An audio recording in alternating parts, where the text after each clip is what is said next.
Our story begins with a simple game of Jenga, where it's said that truth or dare is ultimately extremely dangerous. One of the blocks is finally pulled and the whole tower wobbles, and so it ends up collapsing, sealing the young girl's fate. Now Shen Yao has to choose what kind of answer she will have to give. The girl shakes her head, saying it's too hard for something so silly. And so we're told that our protagonist has always liked this girl from afar since middle school. They have been around each other for a long time. However, he ended up realizing she might be more special than he had thought. After all, a gang from a neighboring school, along with one from their own, is now trying to convince the girl to be with them. And that led to an endless fight where all the gang members got involved. It seemed like a war that might never end in the end. The nerd promptly asks who the guy she likes is, to which she must be honest. The girl says it's a very embarrassing question to ask. And so our protagonist makes an oath gesture, saying that it's the best kind of question in a situation like this. Soon the girl questions whether she really should bother answering, to which it's said that this is justice as everyone else has already done it.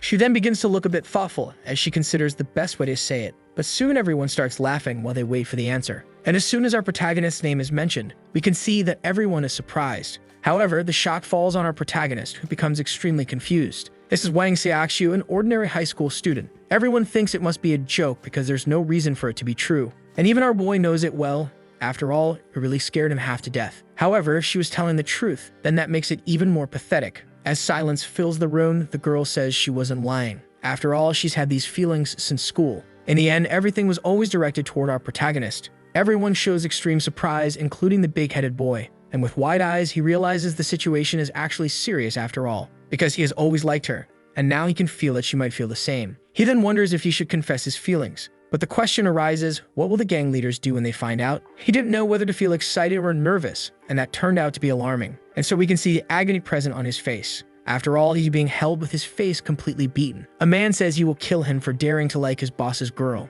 Then he declares that Xiaoxiu is a dead man and asks what's in his brain to think he could reach her. It's said that the man who's smoking right now is the leader of Chengbai High. And so we see that he's calling the girl, who asks why he has the protagonist's phone. To which he says she should stay on the line for a moment because he's going to show her something interesting. As soon as she sees our protagonist, she becomes immediately worried and tells them to let him go. But this psychopath says he's having an open conversation with her friend, then asks who truly deserves Shen Yao's heart in the end. Our protagonist continues breathing heavily while watching him. In the end, the man just wants to break the protagonist's pride and says he'll give him a chance if he gives the answer he's expecting. And so our boy begins to breathe even more heavily. Then he starts closing his eyes, saying the name of the gang leader. Everyone starts laughing because that was the confirmation they were looking for. However, our protagonist finishes the sentence by saying that he is not worthy of sweet Shen Yao's heart, causing everyone to become both irritated and shocked at the same time. He says that trash will always remain trash, and everyone there has that kind of blood in their veins. Soon our boy headbutts the man who was holding him. His body begins to fall backward,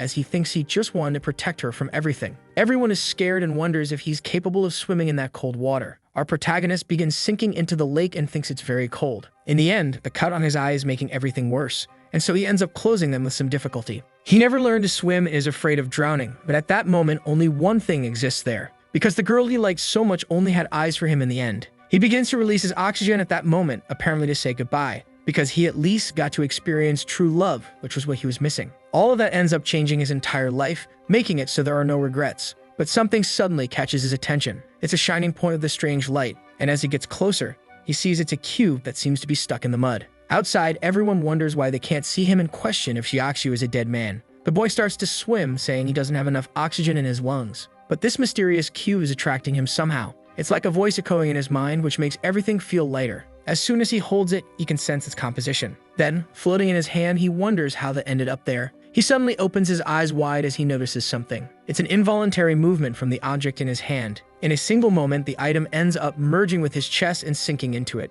The boy wonders how it disappeared like that, since it makes no sense to him. However, the cube ended up entering his heart, making him feel something burning inside. With his hand on his chest, he questions what's happening. As with that thing inside his body, it feels like he's going to fall apart at any moment. Before he knows it, he can feel an energy covering him at that moment, as if it's transporting him. His figure starts to flatten like a real drawing while being pulled into something. And so in midair, he wonders what's going on, since he had been sinking just a moment ago. Soon his body is moved once again, and he ends up seeing several trees in the area. Next, we can see his body still moving amid screams. And while despair takes over his form, his eyes start spinning, completely frenzied. We then see a completely dark classroom. Then a small point appears, creating a strange sound. It's our protagonist, who has just been teleported there all at once. He then falls onto a desk, feeling immense pain in his back. Breathing heavily, he remains stunned by what's happening. as it doesn't seem to make any sense. And as soon as he sits up and looks around, everything gets even more confusing. After all, a classroom is exactly the opposite of what he expected from hell. He then questions what he's doing there. In the end, he was underwater just a minute ago, and so he touches his chest, feeling his heartbeat. Someone ends up shouting, questioning what that sound could be.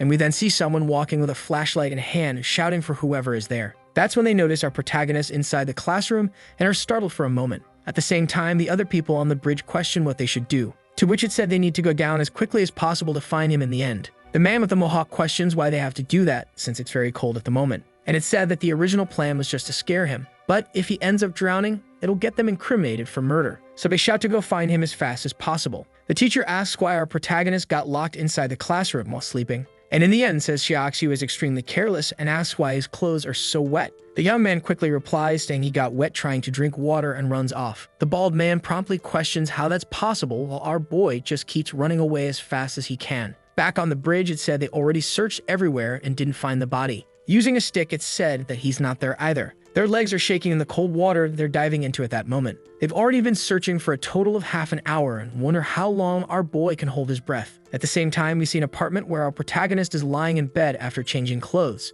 His hand is on his chest as he processes everything lightly. After all, what happened was simply unexpected. Because this is an abnormality that had only ever been seen in movies until now. He clearly remembers that something ended up entering his body, like a strange magical object that probably caused his involuntary teleportation. When he closes his eyes, he hears a voice saying that he is correct. And so he opens his eyes wide, questioning who is there inside his room. He is teleported to a strange room amidst screams, where it is said that the one speaking is no one else but himself. Soon it introduces itself as a universal entity with its own name, called Horadric, and our protagonist starts breathing extremely heavily. The boy finally lets out a desperate scream at that exact moment, and looking upward, he wonders what this could be, as the situation just became even more alarming. His thoughts begin to spiral, and he questions where he is and whether he's been kidnapped by aliens. However, the entity replies that he is inside the dimensional cube, and in the end, the outside looks exactly like a simple 3x3 magic cube. In the end, the space he's in is everything that exists within that pocket dimension. The boy clenches his teeth for a moment, still afraid, and with a fearful step, he moves toward the wall. He then extends his hand to touch it all at once. He remains silent while watching small folds form on the surface. The boy says he wants to leave as quickly as possible, to which it is said that, as his master, he can leave whenever he wants. But first, he must learn to control his teleportation ability. The boy asks what his companion means by that, and it's said that, to be frank, he can move within a 15-meter radius from the cube in any direction or dimension. However, due to limited power, he can only do this twice per minute. So if the jump is made in the wrong direction, he'll end up dying without a chance, especially if he falls from somewhere too high. The protagonist says that Horadric is trying to kill him, since an invincible entity should at least be able to handle that. To which it is said that he is not what the protagonist claims, and it's replied that in school he learned not to trust every kind of lie that's told. He then asks how to properly use his power, to which it's answered that he must have already noticed that he currently has a sixth sense. His ability is to see through microwave radiation. If he tries, he'll be able to see the objects surrounding the cube, as if it were an extra organ that goes beyond his own eyes. It can also be called nuclear, if he prefers. In theory, he is capable of seeing everything within a 15-meter radius. The boy's heart races as surprise covers his face due to such clairvoyance. Looking at his palm, he realizes he can even see what it's made of. He cannot believe what he is seeing, as it seems completely surreal.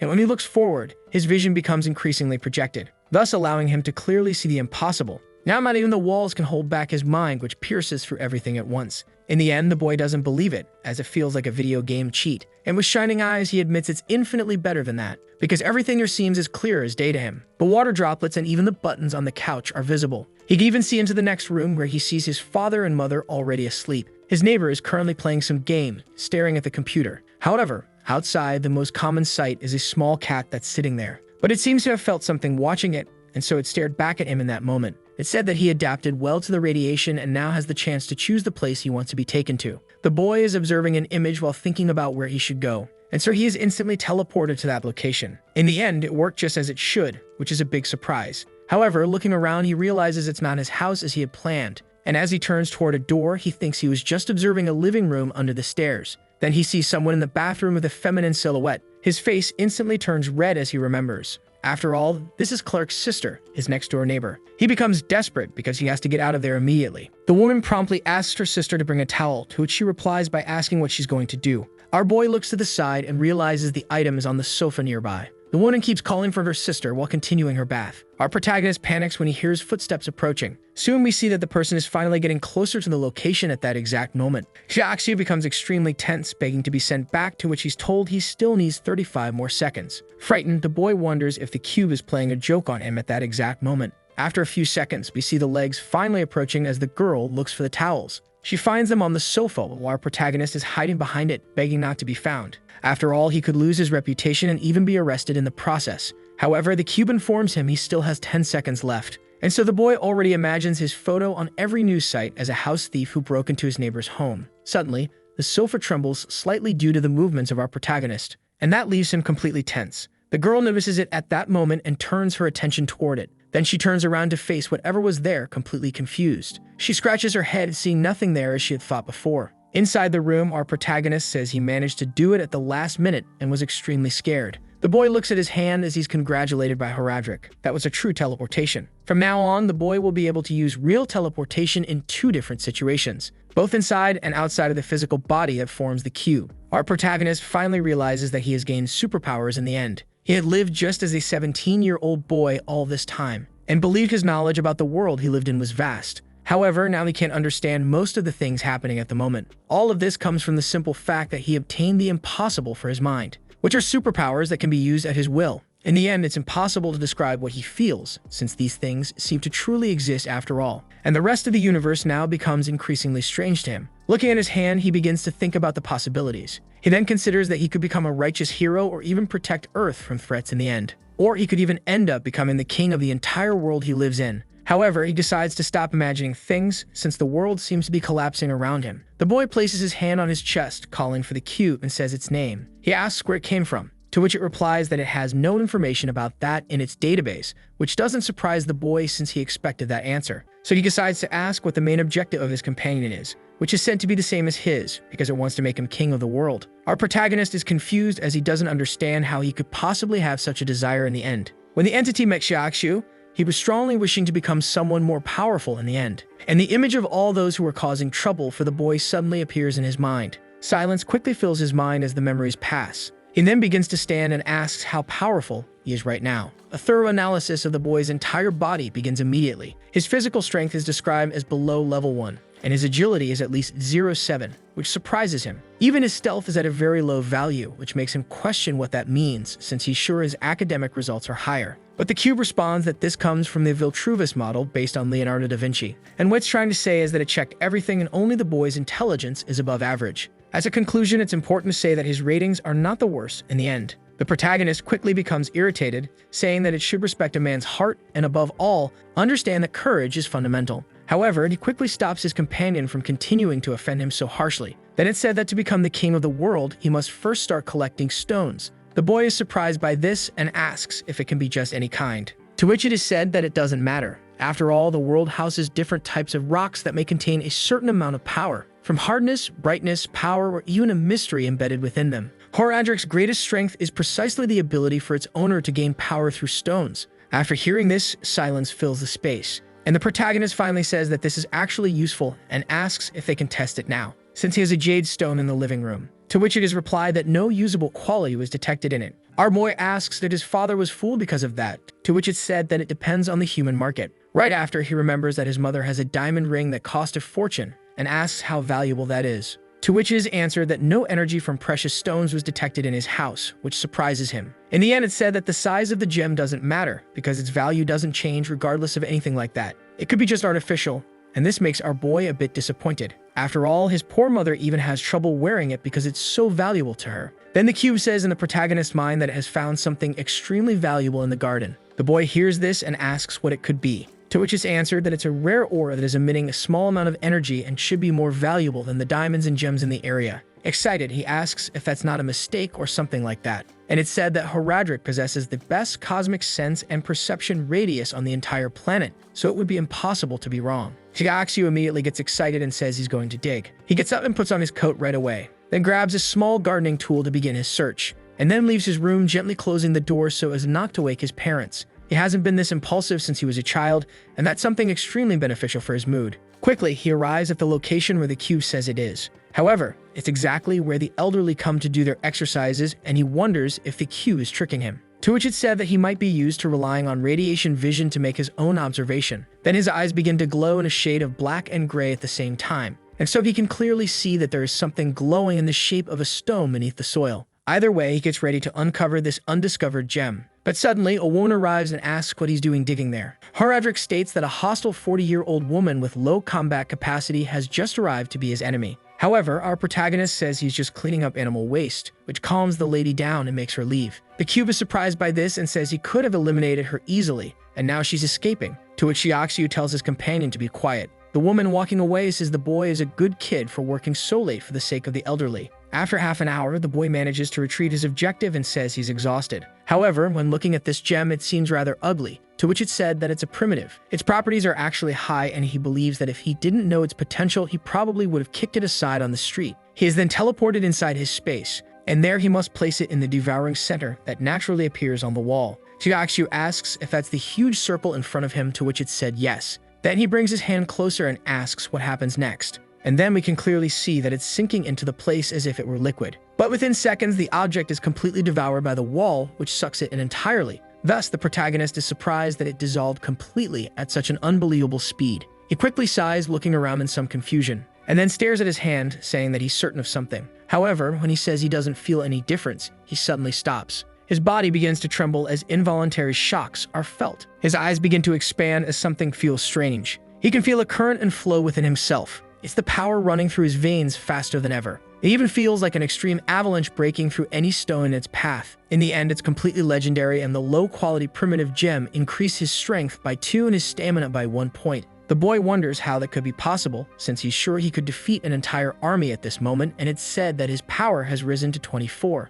And he now understands that his potential has increased by 600%, which means it's natural to feel a difference. He then whispers that it makes sense after all. Horadric modifies the user's body and system, and the modifications are made in his DNA to ensure greater strength. The bone density and muscle strength, everything is increased by the Q's capability. However, the protagonist's combat skills haven't improved at all. So the boy asks what that means, as it sounds like some kind of video game. To which it is replied that combat ability is how humans adapt to certain scenarios while awakening all of their innate power. Shiaxu understands this and says he will test outside. His body is finally taken to the place he was before, and then he faces a tree, saying they will test his strength from that point on. A fist is prepared as he declares his punch must be much stronger than before. Then he throws a punch straight at the material. A cracking sound is heard, and the tree reverberates for a long moment. The leaves begin to shake, revealing that something seems to be on its surface. And on the other hand, our boy feels extreme pain that silences him. He kneels down saying his hand hurts, to which is replied that his body's resistance remains the same, unlike his strength. Then from above the tree, a large amount of water falls on him, and he admits he forgot that it rained the night before.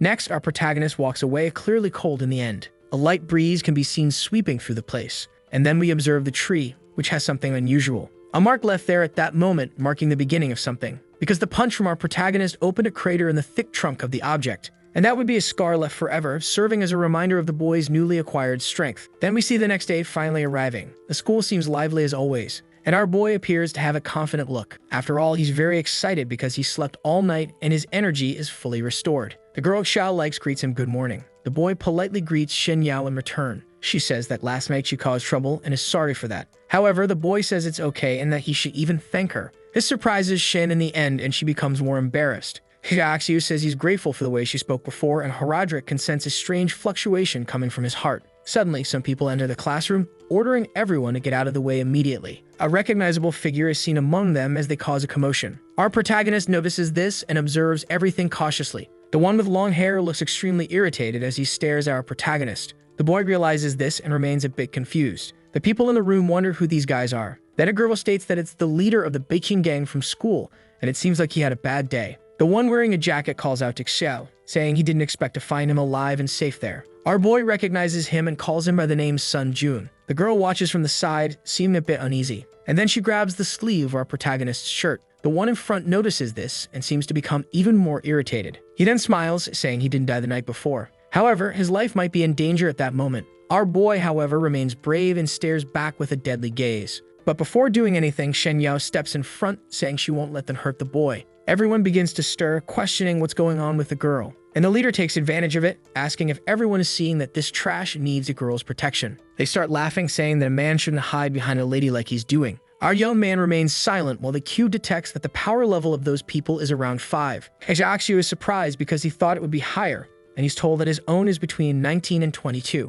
Sun Jun promptly says that this guy is useless and that he won't let her suffer because of it, so he decides to prove it. He then calls out to Xiaoxiu, telling him to come closer. Everyone falls silent, watching the situation. Then the long-haired one says they're going to play a little game from this point on. He must remain on his knees and admit that what he did was wrong. And if he does, he promises to let him go without any injuries. But if his conditions aren't met, he'll make sure to punch the protagonist's face so badly that not even his mother will recognize him. Everyone realizes this and says that it's being very offensive to our dear Xiao. However, those who are with the long-haired one keep shouting for him to kneel immediately. Everyone in the room knows that if Xiao does that, he won't be able to live a good life in high school. Quickly, the girl tries to step in front, saying the guy is going too far over a childish argument, but a hand suddenly rests on her shoulder. Our protagonist thanks Shen Yao with a smile that calms her down, and he says to leave the rest to him because he already has a plan. He then says that cowards who group up to prove themselves end up being the biggest clowns in the end. Everyone who hears this is shocked by the protagonist's brave words, and a commotion starts again because they didn't know Xiao was so bold after all. Our protagonist says he has something to say because self-confidence is something to keep for life. So he decides to say not to worry about Shen Yao anymore since no one likes the presence of someone like Sun Jun anyway, which should have been obvious. And from now on, our protagonist will take care of her so that trash like him doesn't get close. The long-haired one is completely shocked and furious at what's being said. Then the whole room starts whispering because they realize the protagonist is really someone with high confidence. The girls seem excited because it looks like a confession of his feelings for Shen Yao. Irritated, the long-haired guy promptly curses our protagonist as the veins in his head bulge out. He then prepares a punch, saying he won't let him keep acting arrogantly in his presence. Everyone is startled because senseless violence is about to begin. The girl next to our protagonist tries to call his name, telling him to dodge. However, the boy seems extremely calm and quiet in the end. Seeing that, the protagonist stays quiet because the punch is coming at a very slow speed. It's as if he can see every atom approaching as clearly as day, and so he catches it with extreme mastery. His gaze remains serious as he stares at his opponent. We can see the fist trembling within the protagonist's hand. The long-haired guy becomes scared at that moment by the strength being applied. He can feel that he's about to be broken by the protagonist's grip. Everyone watching is shocked as the gang leader is now trembling. Those who came within wonder why the boss isn't doing anything, since they can't understand it from their point of view. And the other students seem confused too, since he clearly could throw another punch. However, Sun Jun knows that the pain is unbearable and senses that his arm will be ripped off if he tries another attack. Suddenly, someone arrives asking what's going on in the classroom at this hour, and everyone realizes that the teacher has finally arrived to start class. Our protagonist also notices this and loosens his grip a little. Taking advantage of this, Sun Jun pulls away and tells them to leave as quickly as possible. The teacher says that everyone who isn't part of his class must leave immediately because they're rotten apples in the harvest, and the leader promptly says to leave, surprising his followers. However, it's said that this isn't over because before long the protagonist will be completely crushed, but he, still courageous, has to wait a moment. After all, there's nothing to wait for because he needs to teach a lesson to these foolish kids who think they can do whatever they want. The henchmen are surprised by that and question what he means. And a commotion starts again among the students, saying that it's incredible, while the teacher looks confused about what's going on. With a psychotic smile, the long-haired guy says that after school, they'll settle this on the basketball court. However, our protagonist simply tells him to leave immediately because he's embarrassing himself. Realizing this intimidation, the man gets even more irritated and starts grinding his teeth. And trembling with rage, he tells his henchmen to get ready to leave right away. Once again, a commotion starts because Wang Xiaoxiu was very lucky the teacher arrived, or his head would have been ripped off by the bullies if that hadn't happened. However, the gang leader knows well that the one who was saved was him, since he was about to kneel and beg to have his wrist released. So he ends up saying that he can't give a proper beating in front of the teacher, but he'll make sure Xiao regrets crossing his path. All the henchmen get excited and say their boss is extremely cruel, laughing. However, he still looks angry and is trembling slightly. After all, his hand was injured just by the grip strength of our protagonist. Sometime later, we see that the afternoon is approaching at the school. The students are paying attention in class while the teacher explains. Shen Yao, on the other hand, is focusing her gaze in one direction. That direction being our protagonist, who tries to look back at her in a goofy way. The students start chatting, saying that the atmosphere is becoming more and more romantic, and one of them ends up saying out loud that no one cares about that. The teacher quickly throws a piece of chalk in her head,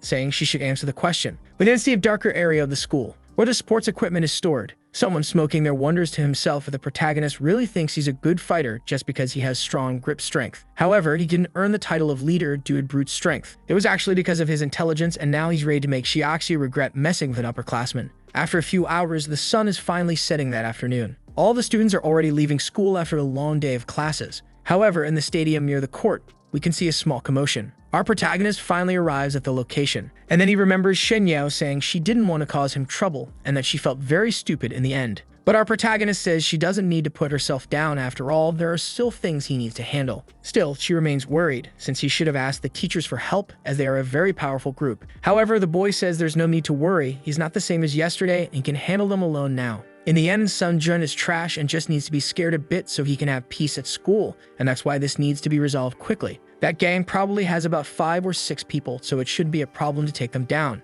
Suddenly, the long-haired one is surprised that Xiaoxiu actually dared to come there. And laughing, he says that those who act like heroes are always the first to die. Soon we see that several people begin gathering around our protagonist. He knows well that there are more than 5 or 6 people there, and the queue counts a total of 16. Then the long-haired guy says he didn't expect him to really dare challenge him. However, something doesn't feel right, and he orders the doors closed, and it's revealed that there are 27 people in total there. The men start laughing, saying they reserved the place just to beat up the boy, which is unexpected for him. All of them, laughing loudly, begin approaching with a clear intent for violence. Our protagonist states that the disadvantage is extreme and he needs to think of something fast to avoid getting into serious trouble. He then shouts at the leader, questioning why there are so many people there, since a coward who doesn't fight his own battles ends up being the worst kind of leader. However, the long-haired one says that he's an idiot to think they're still young enough to believe in some kind of honor like that. But a fat guy steps forward, saying to the boss that he'll take care of this fight, and this is Guang Tuking, also known as number 1 beneath the boss.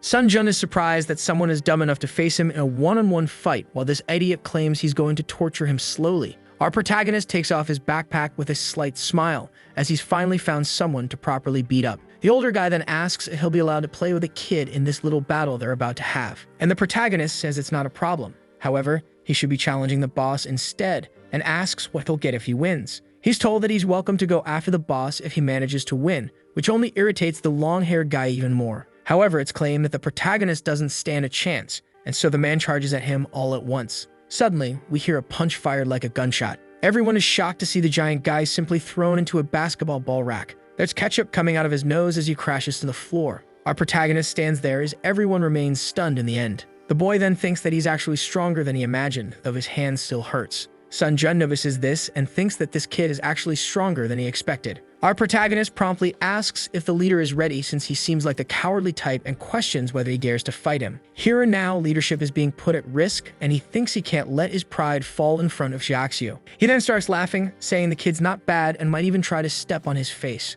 But it's foolish to think his brothers would just stand by and do nothing. Even if he were the strongest person on Earth, it wouldn't matter, because Sun Jun has fought against much stronger people. However, even against such difficult opponents, the North City gang has always stood together, and the reason is simple. The pride that runs through their veins won't let them be crushed and gives them no desire to lose. With that, all the henchmen begin to get hyped, believing that's the truth, since they can't let one arrogant person stay there and stain the pride of North City. Xiaoxiu realizes that Sun Jun is some kind of speaker, as he managed to raise everyone's battle spirit in an incredibly impressive way. Then he points forward, shouting for them to go kill the boy, and all of them charge at once with smiles. The long-haired one says that taking control of the scene is exactly what makes a leader so powerful, and in the end, the protagonist is just a beginner. Our boy wonders if he'll really be able to handle all of them at once with ease. The men run toward our protagonist, saying they're going to destroy him. He accepts it all, saying he has no choice but to fight. His fist promptly clenches with extreme force due to the situation. Then one of the men charges, throwing a punch at our boy all at once.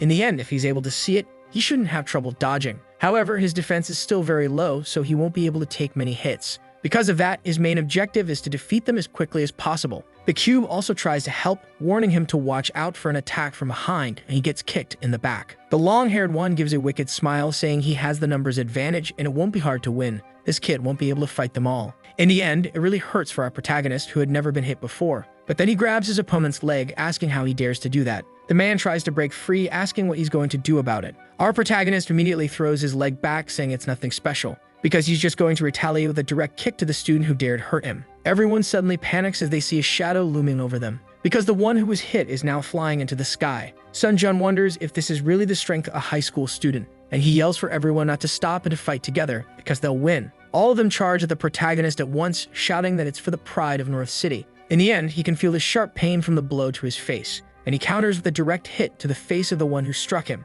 asking how it feels to suffer the same. In the end, their thinking is that they are strong only because they are greater in number. However, the pride of these men is completely distorted after all. After all, the violence they cause is the only fuel for their happiness. And because of that, they will get a taste of what they do, so they can feel on their skin how good it is to feel the suffering they have been causing. In his mind, the boy ends up thinking he didn't know how exhausting this whole fight would be. Thus, the cube ends up telling him to be immediately careful. He suddenly receives a kick in his stomach from a guy with a mohawk who says he managed to catch him. Our protagonist can feel several impacts on his body, which causes him immense pain. The long-haired guy shouts that things are going very well and for them to keep going after all, they are about to win. Hyaxu, on the other hand, becomes completely enraged, the veins on his face bulging. He grabs his enemy's leg with extreme force. Then he lets out a scream while swinging him at that moment, thus using him as a weapon to strike everyone while saying that bullying is the only thing that gives them the distorted pride they possess. And that's why he's going to give them the same medicine they've been giving to weaker people. He then throws the unconscious man's body into the air.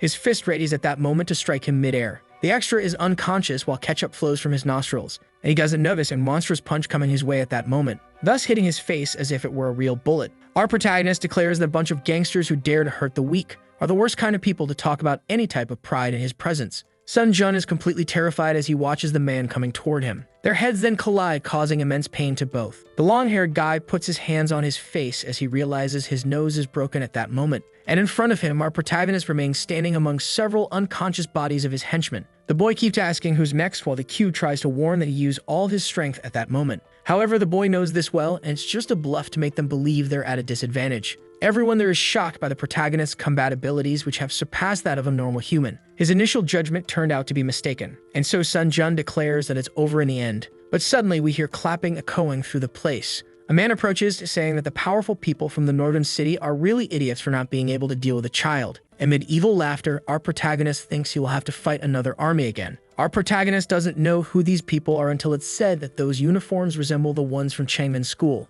The long-haired guy promptly realizes they came there to take advantage of him. They are the Huo gang, and everyone wonders how they managed to get there. Then the man with the Goku hairstyle questions why these people are so weak, as they seem to be fighting like women. The long-haired guy promptly gets irritated with that while still injured. He heard that Sun Jun gave up looking for Shen Yao, and that's why he came to get her that day. Our protagonist hears that and is surprised for a moment, and then he asks everyone to pay close attention to what will be said since it will be the most important in the end. Because as long as he's there, he won't let anyone touch Shen Yao. However, the cube states that these people are carrying metal objects. The man then clicks his tongue lightly, not seeming surprised. Then he starts pulling a weapon from his back while saying the protagonist is interesting. Knives are equipped in their hands. Baseball bats are gripped with extreme firmness at that moment, and even chains are ready to be used against the protagonist in this fight. With a psychotic smile, the newcomer declares that Xiaoxiu is just a child who doesn't understand his place. Our protagonist says that this is very bad because his strength is completely exhausted. They all begin to advance, saying they will show him the true strength of real gangsters.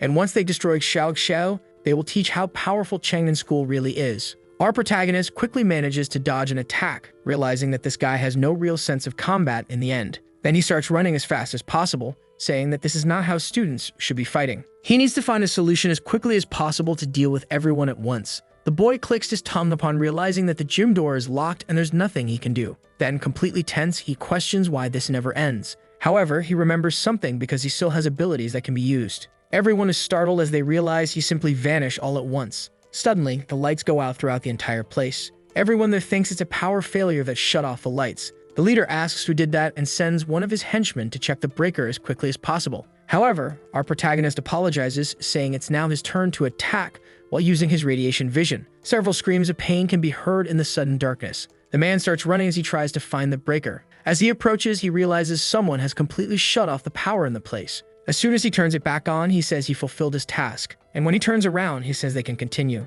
However, he ends up widening his eyes in immense surprise. Our protagonist says it was very kind of them to give him a chance to survive. Even though he was tired, he still had enough strength to perform his stealth attack on them. In the end, the Changmin gang, equipped with extremely heavy weapons, ended up being annihilated in front of Sun Jun, and so he wonders whether Wang Xiaoxiu is still human after all. Soon someone knocks on the door saying to come immediately because the school teachers have arrived. Our protagonist notices this and turns his attention there. Shen Yao ended up calling them because our protagonist really needs help at this moment. The boy scratches his head, realizing that things are not going so well after all, since a fight is not a good thing. Then he points at Sun Jun, questioning where he's sneaking off to at that moment. And with a serious tone, he asks if he's really trying to run after causing so much chaos. Completely terrified, the man tries to say he no longer wants to cause any problems and begs to be spared from any sudden attacks. Our young man approaches him saying that it will mainly depend on the next actions of this idiot. After a long conversation, Sun Jun ended up admitting the wrong things he did, and the case was closed as a fight between two rival gangs.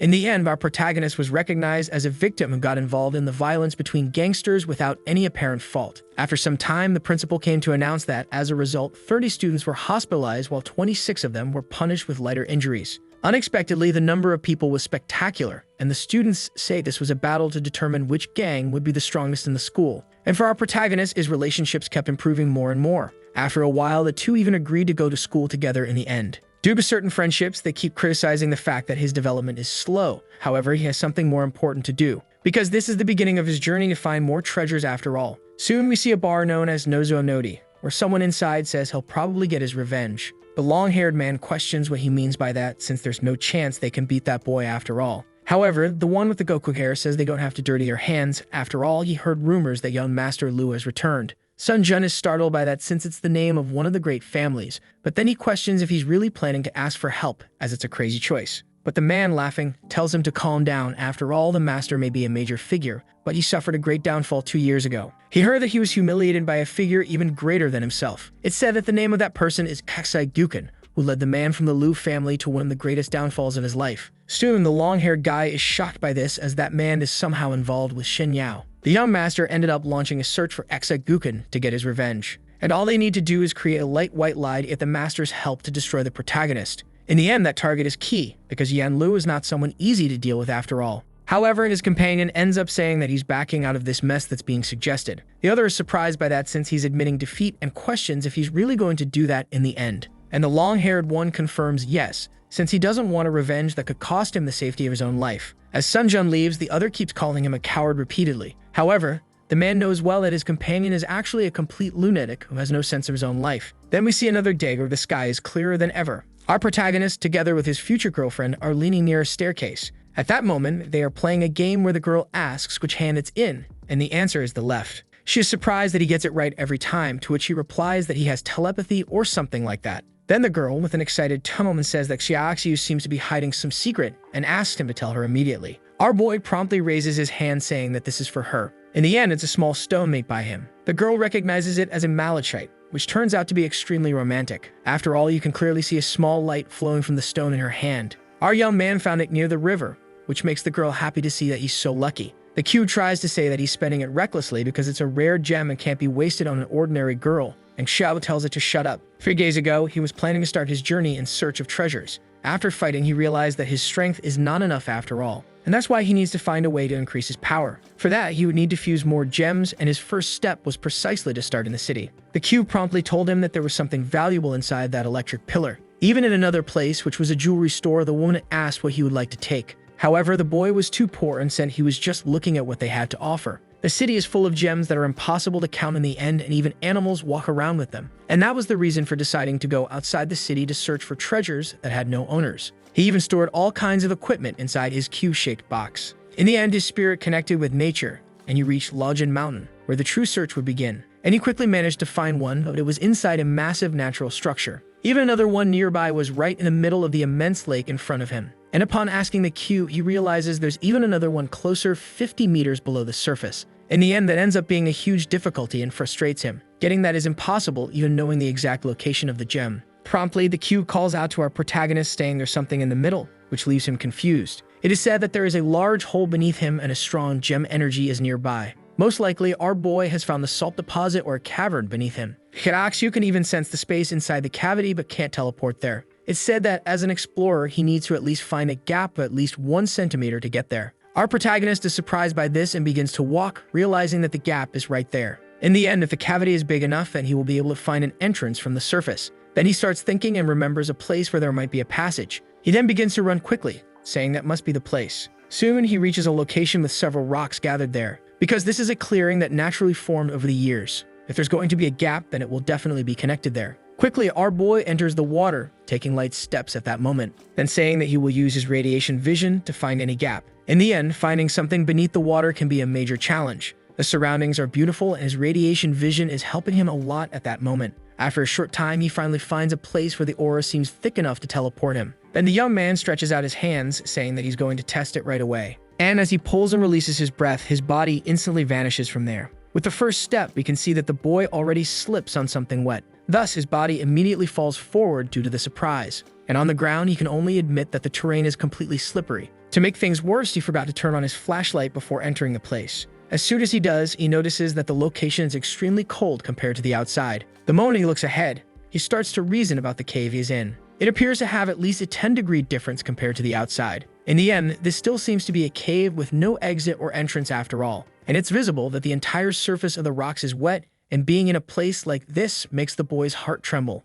He continues walking without any apparent concern, until suddenly, something passes in front of him at an enormous speed. Our young man is startled and questions what that could be while tossing his flashlight upward. Upon catching it, he sees it's a frog that adapted to the place and now manages to move in this dark environment. He has no reason to be afraid after all. If he encounters danger, he can hide inside the cube. For now, he needs to minimize the use of his teleportation, since it's not feasible to use it all the time. With small steps, our boy continues entering the place, until suddenly, he reaches a wall where he claims to have found the endpoint of the cave. Mapping it in his mind, it's clear that the place is even large, yet not as he had imagined. And so he shouts that there must be some way to keep going until he reaches the gem. After all, he remembers there was a path. Soon in thought, he assumes there may be 2 caves and ends up not accepting that you will go home empty-handed after all. But suddenly, something ends up catching his attention out of nowhere, that being a current of wind passing by him at that exact moment, which means this is not a completely closed cave as he had thought. He must be patient and find a gap that forms another hole around this place.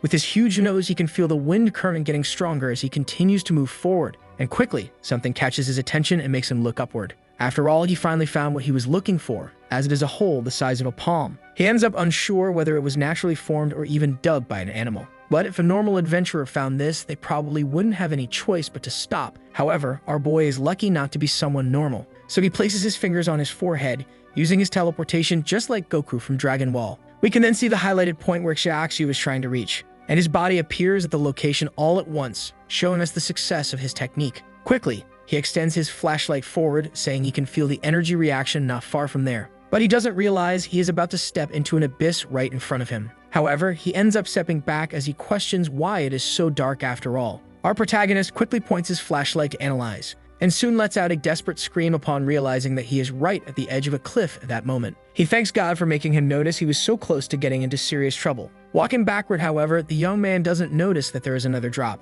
Thus, his leg slides downward, signaling the possible end for our boy. His body is thrown backward as his center of mass loses balance. However, Xiaoxu makes his maximum effort to rotate his arms and regain balance, and he manages to throw himself forward and avoid falling into the abyss. Looking down, he realizes that his flashlight, his only source of vision, ended up breaking among the stalactites. In the end, Mount Laojin seems to have an extremely large hidden area. He's heard that it takes thousands of years for this to occur, and maybe he is the first human to have arrived there. Nature is truly amazing, according to his words, and the Q calls out to him saying it can sense the energy of the stones. Our young man, looking upward and ahead, can also observe that they are stalactites located a great distance away. In the end, it is even unexpected that such an abundance of energy would be emitted from such small points, so he becomes completely excited as he will gain great benefit from this. He then begins to calm himself, saying he needs to plan his move while something seems to be watching him at that moment. Quickly, the boy realizes that the place is a bit dangerous and that he should be able to reach the gem if he uses his teleport twice.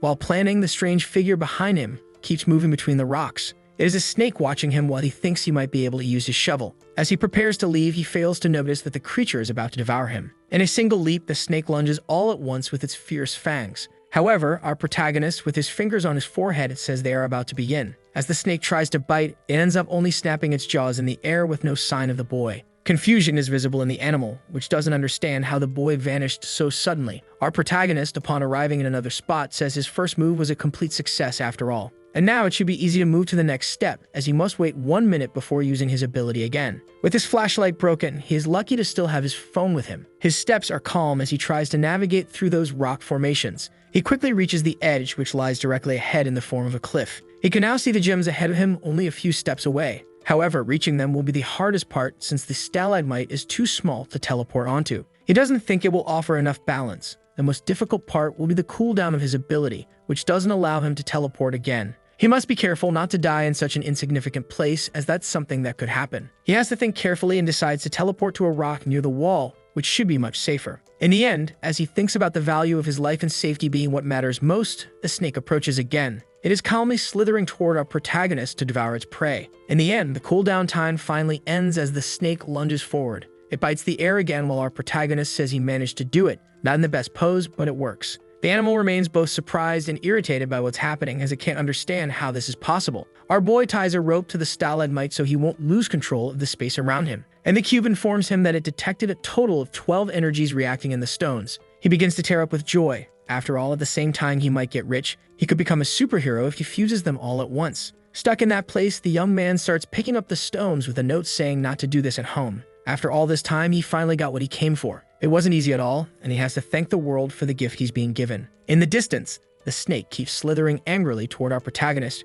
who continues teleporting and escaping it. The boy says the last gem seems different from the others that were there, and so he uses his shovel to break it and knock it down at that moment. However, he isn't able to catch it all at once as it suddenly slips from his hand. He quickly senses something strange because while shouting, he hears the sound of something diving into the water. He soon realizes that was unexpected. After all, he had no idea what was down there. And so he reasons that he forgot to use his radiation vision since he's used to relying only on his eyes. As soon as he activates it, a mist and a huge pool of water can clearly be seen in that area. However, upon looking around, he notices something strange that suddenly catches his attention. Tension is visible in his eyes as they widen all at once, because the snake is coming to devour him in one strike while he was distracted. He uses his shovel to block the bite of the blind animal that was coming at him, and so he ends up slipping on the stalagmite at that exact moment. Quickly, both of them begin to fall toward the pool of water, even while tied to a rope. The object manages to hold him since it is attached to the rock at that moment. Our protagonist can feel the pain of being pulled by such a thin material around his waist.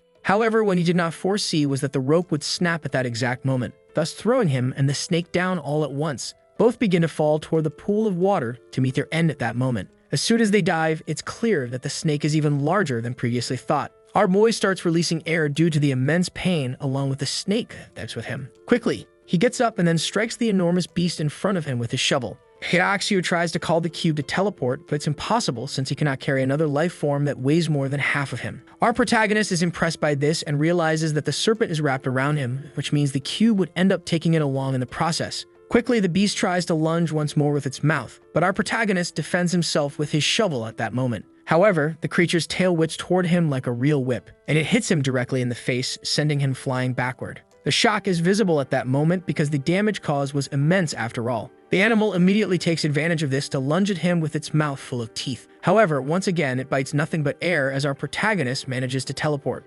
Quickly, he ends up falling to the ground, saying he finally escaped alive. It's clear that the snake is enraged at that moment, and we now see the outside of the cube. Our protagonist curses the animal because it hit his face with extreme force, which hurts terribly. He then orders Horadric to fuse all the gems as fast as possible. The cube informs him that all those 11 pieces are in the low category after all, and now possess enough quality to be fused. Our protagonist is surprised by this statement, to which it's said that it will be better explained. The gems that have been obtained are now of low level, and if he has 3 of them, he will be able to form a medium level one in a single fusion. The same then applies to medium level gems, which can be fused into one special high-level gem in the end. The difference between a bunch of low-level stones and one high-level gem can be compared to a world hero and a soldier from an ordinary army with no special powers. Low-level additions are only of basic elements, but high-level ones can even grant a special element and new power to our protagonist. And so the cube asks if he wants to fuse them, to which he says of course he does. After all, he wants to become stronger and stronger. However, it's stated that the fusion needs at least 100 hours to be completed after all. Our protagonist is shocked by this and questions if that much loading time is really necessary,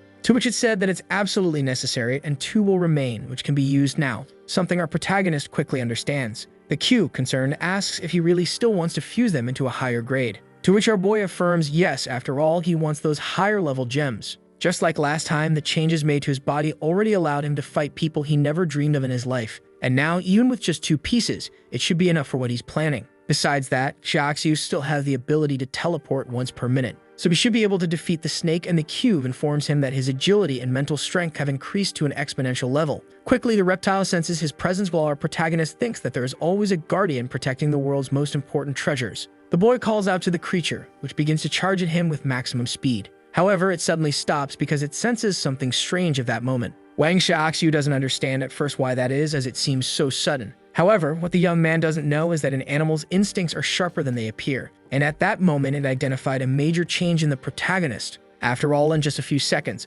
a prey has just become its natural enemy. Soon the snake runs away as fast as possible, completely terrified of Wang. The young man remains confused at first, not understanding why. However, he stays silent for a long moment because the results have finally appeared, and now he has managed to resolve everything and save himself from any further trouble. Soon the hero was able to easily find the 12th gem that had fallen. It was not like the others, as it had a radiant green tone, which the Q claimed was just another low-level gem like all the others that had been absorbed. In the end, it was inexplicably beautiful, and so he found a better use for it at that moment, and we can see someone saying goodbye to our protagonist. It was Shen Yao, who waved to him with a blushing face. Our boy responded with a warm and even confident smile at that moment. The young girl said she really liked the gift she was given and promised to keep it for her entire life from that point on. Xiaoxi smiled happily at that, feeling like he was on cloud 9. And so he came to realize that he didn't know how valuable that smile he was admiring would turn out to be. Soon we can see the next day when the sun would already be setting over the city. Our boy is on a street, wondering why Shen Yao hasn't answered her phone. After all, she's never late. However, he hears something unexpected, as apparently there was a line of police cars at the Xinghai apartment building, which looked like an extreme crime scene. Our protagonist calms down, thinking she probably just overslept, which wouldn't be unusual at all. But then he remembers that this apartment is exactly where Shen Yao lives with her mother. That makes his eyes widen instantly as he realizes the situation is worse than he had thought. Soon his body started moving on its own, breaking into a run toward what already had a foreseen outcome. He wasn't even that tired, but fear and dread showed on his face because of what he was anticipating. Upon arriving, we can see reporters and even the police surrounding the entire apartment at that very moment in an extremely noisy situation. Xiaoxi widens his eyes, completely scared and confused by the scene he's about to witness. A woman tries to say that when she arrived, there was spray paint all over the place, and her daughter had vanished. She begs them to find a way to save her girl. After all, she's in extreme danger. She even received a call from the kidnappers who said not to involve people who would be unnecessary to them. The officer says they are already investigating, and it seems the media is certain this is happening due to bad influences, as it's said that they didn't want money. The reporter announces that this scene and public outcry are only being staged to go viral on social media, as described in the phone call to the victim's mother. The one who was kidnapped was a student also named Shen Yao, and this makes our boy's heart race faster with imminent despair before him. And soon he kneels down, questioning who would be capable of doing something like that to such a kind person as his friend. While he's lost in thought, we see a striking figure in the crowd. It's Sun Jun, who seems to be involved in this somehow. This becomes apparent to our protagonist, who turns in that direction. The long-haired man, apparently trying to escape, ends up heading into a nearby alley. He's on high alert, hoping no one notices his presence. However, while distracted and walking, he bumps directly into someone. Arrogantly, the man grabs his shirt and starts cursing repeatedly, unaware of something crucial, because previously Wang Xiaoxiu was the one who wiped out his group of henchmen. Startled, the man tries to apologize over and over again. The protagonist asks why his colleague is so nervous, and before the other can answer, a punch is thrown at the wall next to him. Cho asks if Sun Jun knows what's going on. He then warns him that he's not in a good mood, so he better stay calm and answer his question properly. Meanwhile, our view shifts to a place farther away from there, where a young master is informed that preparations are already complete. Lately, Yang Lu has noticed his uncle has been very busy. The old man tries to call the young master to warn him about something. However, the wealthy man says he hates liars who try to use him, but if there's even a small chance to bring down Exeguken, he'll take it above all else. We then see the spiky-haired man holding a pin in his mouth as the bat approaches his face. It's said that even if the plan had been made by someone like Hu Huan, there's no escaping punishment for liars, even smart ones. The man lying on the ground tries to beg his master for mercy, and we hear the sound of a bat hitting something hard. Nearby, we see our protagonist's friend gagged and tied to a chair. Xiaoxiu demands to know why Shen Yao was kidnapped. Sun Jun explains that Hu Hu tried to recruit him and even contacted Liu Xiao. Our protagonist must have heard of the Kneeling Carp Gate, which was a historic event for that city. There, one of the city's most important men ended up being assaulted and because of that called his uncle, who was extremely influential at the time. However, upon arriving, the powerful man kneeled before the Liu family and punched his grandson in the face, ordering him to kneel as well. Even with the car at an incredible distance, both remained trembling in fear and showed respect to the one who had already left. In the end, Master Liu truly has a terrifying past. And so our protagonist asks who exactly this Exeguken is, as he had been mentioned before. It's said that he must have heard of him, since he's connected to Shen Yao. During her second year, the protagonist's friend got involved in something dangerous. She remembers it clearly since she was saved by a kind person and the school spent a huge amount of money to keep it all secret. It's then revealed that the person who saved her was Exeguken. It's said that he was just an ordinary student who suddenly became famous, and to Master Liu, this man is extremely dangerous. The reason lies with the left hand of the family, as 2 of his fingers are missing, and the one responsible was none other than that man. The Yen family is always prepared and has even tried hiring high-ranking assassins, but strangely, this man always survives. It said the reason is more wrapped in rumors than facts, but Kanagukan proves to be an extremely dangerous person in the end. Our protagonist says it's a lot of information and asks how he knows so much. He replies that it might be news to him, but it's important not to be ignorant of the things happening around you.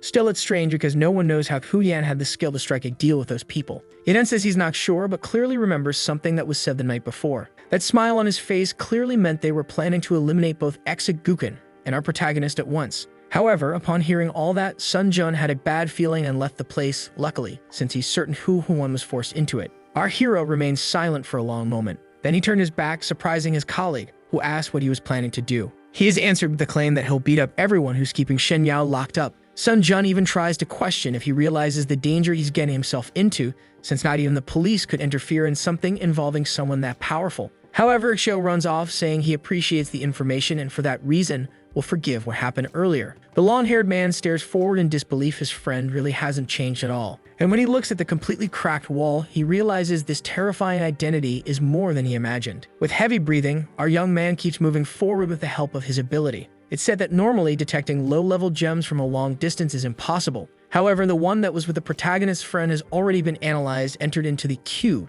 and then stored in the system. The mobster quickly approaches his uncle, asking if he's still worried he won't be able to defeat his opponent. To which the elder responds that several people have gathered, but even so, it might still be difficult to defeat someone with that level of proficiency. With a twisted face, the boy demands a little faith. After all, he put a lot of effort into this plan. A puppet nearby suddenly declares that the elder is saying unnecessary things. Because first, he didn't join forces with anyone, and second, he's only there to get his personal revenge and sees a big opportunity in this. The others are surprised by what's being said, and the old man can only grow irritated. Still, the young ventriloquist apologizes for his little friend, but admits he had a point that needed to be made. The guy with the weird hair ends up saying they share a common enemy, so he's more than happy to do things his own way in this situation. And so we can see the elder knows this man is a monster, and his arrogance shows he holds real power to be used. Soon we see in the distance the building where several people are positioned in strategic locations. Our protagonist approaches as the cube states the energy is coming directly from that building. But caution is never too much, and so the cube reports that 7 massive energy waves are currently being detected.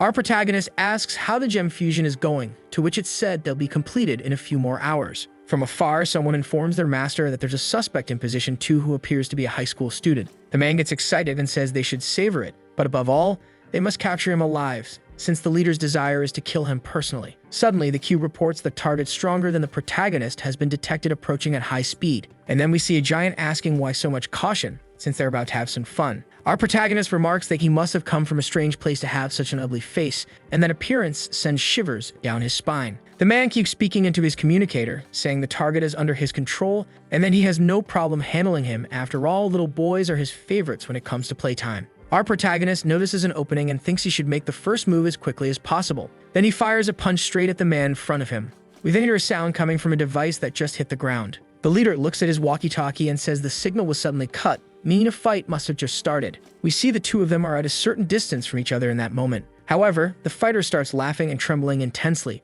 Our protagonist thinks he's completely insane in the end. After all, his speed was nearly impossible to follow, and he even dodged with his hair at the last second. And he did it with such ease it looked almost magical. Spinning his arm, the giant says Shiaxu is strong for someone still in school. But he should know one thing, no matter how high his stats are here. In the world of underground fights, he'd be completely out of his league. And cheating is more than common, and when facing danger, the only way to survive is by controlling the distance between you and your target. No matter how powerful the student's punches are, it'll be impossible for him to land a hit, since the man has already mastered footwork techniques. We then see his figure vanish all at once with terrifying speed. Our protagonist widens his eyes, instinctively going on the defensive. He barely manages to block a punch coming from the side with extreme difficulty. That wicked smile remains on the man's face as he says the fun is just getting started. Suddenly, a cannon-like punch is launched toward our protagonist. Seeing this, he realizes there's nowhere to hide. So he ducks down with a roar of fury echoing around him. In the end, he manages to gain an advantage thanks to his smaller size compared to the giant. He immediately launches a punch toward the face of that extremely strong man. But we see that in a quick series of moves, the fighter narrowly dodges the attack and admits it was a good attempt. Our protagonist is surprised that someone could dodge even that, being just a human without the help of the system. Then we see the fat man create distance again, laughing a bit. He asks if now he can see how he's able to control the distance from his opponent however he wants, without any difficulty. Our protagonist wonders what the hell is wrong with this guy since he can dodge everything almost instantly. However, agility seems to be his only strong point, which gives our protagonist an advantage now that he knows this. With a cocky grin, he declares that he's about to show how to bring down a moving wall that fast. The man tells the boy to stop overthinking so much, saying he's already memorized all his attacks and will finish it with the next one. But the young man asks if he's sure about that. Then he vanishes in front of him at a terrifying speed. The giant's whole body starts trembling as he realizes his enemy is using speed to approach from both his left and right flank at once. But at that exact moment, a jump is executed directly toward him. Our young hero comes from the front, just as the tall man expected in the end. He dodges the blow, saying it's nothing special for someone with his skill level. Immediately after, he launches his own punch, stating that being a rookie in that place has a cost due to lack of experience. However, something suddenly catches his attention, flying toward his face. It hits him all at once, shattering several of his teeth, and slams him against a nearby wall. He wonders how that could be possible, since he was sure he dodged it. But our protagonist was clever and pulled out a hammer, noting that it's actually illegal under boxing rules. However, they're not in a ring, so he took advantage of his skills in that moment. We then see that the man begins to lose consciousness, and he passes out, handing the victory to our protagonist. The elder immediately gets up, realizing that this outcome was completely unexpected after all. The man then calls for the young master, saying there's now one less person in his group. The old man reports that Pablo from the second station has just been eliminated. The teenager doesn't look surprised and simply admits it was somewhat expected. Then, with a grin, he says this just got more fun after all. He pulls out his walkie-talkie to announce the defeat of one of their members to everyone. Then he proposes a simple game. Whoever kills the intruder first will receive the commission of the other members who are eliminated, and they'll even get a bonus if they manage to bring him to the recording room. While all that's happening, our boy continues racing up the stairs as fast as he can,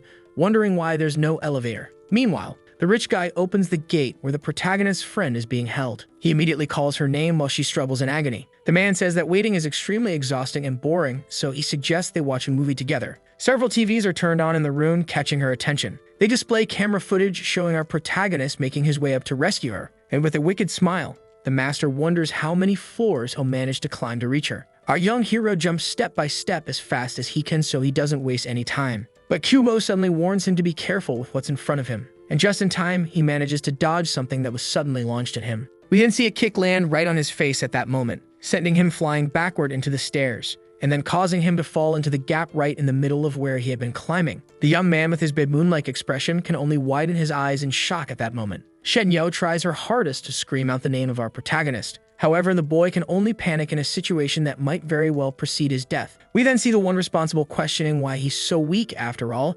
It makes no sense that someone like him defeated Pablo. But we quickly realize that Xiaoxi was clever enough to grab onto one of the stairs' edges. While swinging himself, he assumes the attacker must be insane because that nearly killed him. Spinning his weapon in hand, the ninja admits the protagonist is terrible and wonders if Pablo was feeling sick. Maybe that's why he lost. We then see our boy breathing heavily as he stares upward. At that moment, the man makes a gesture, signaling him to follow to a certain location.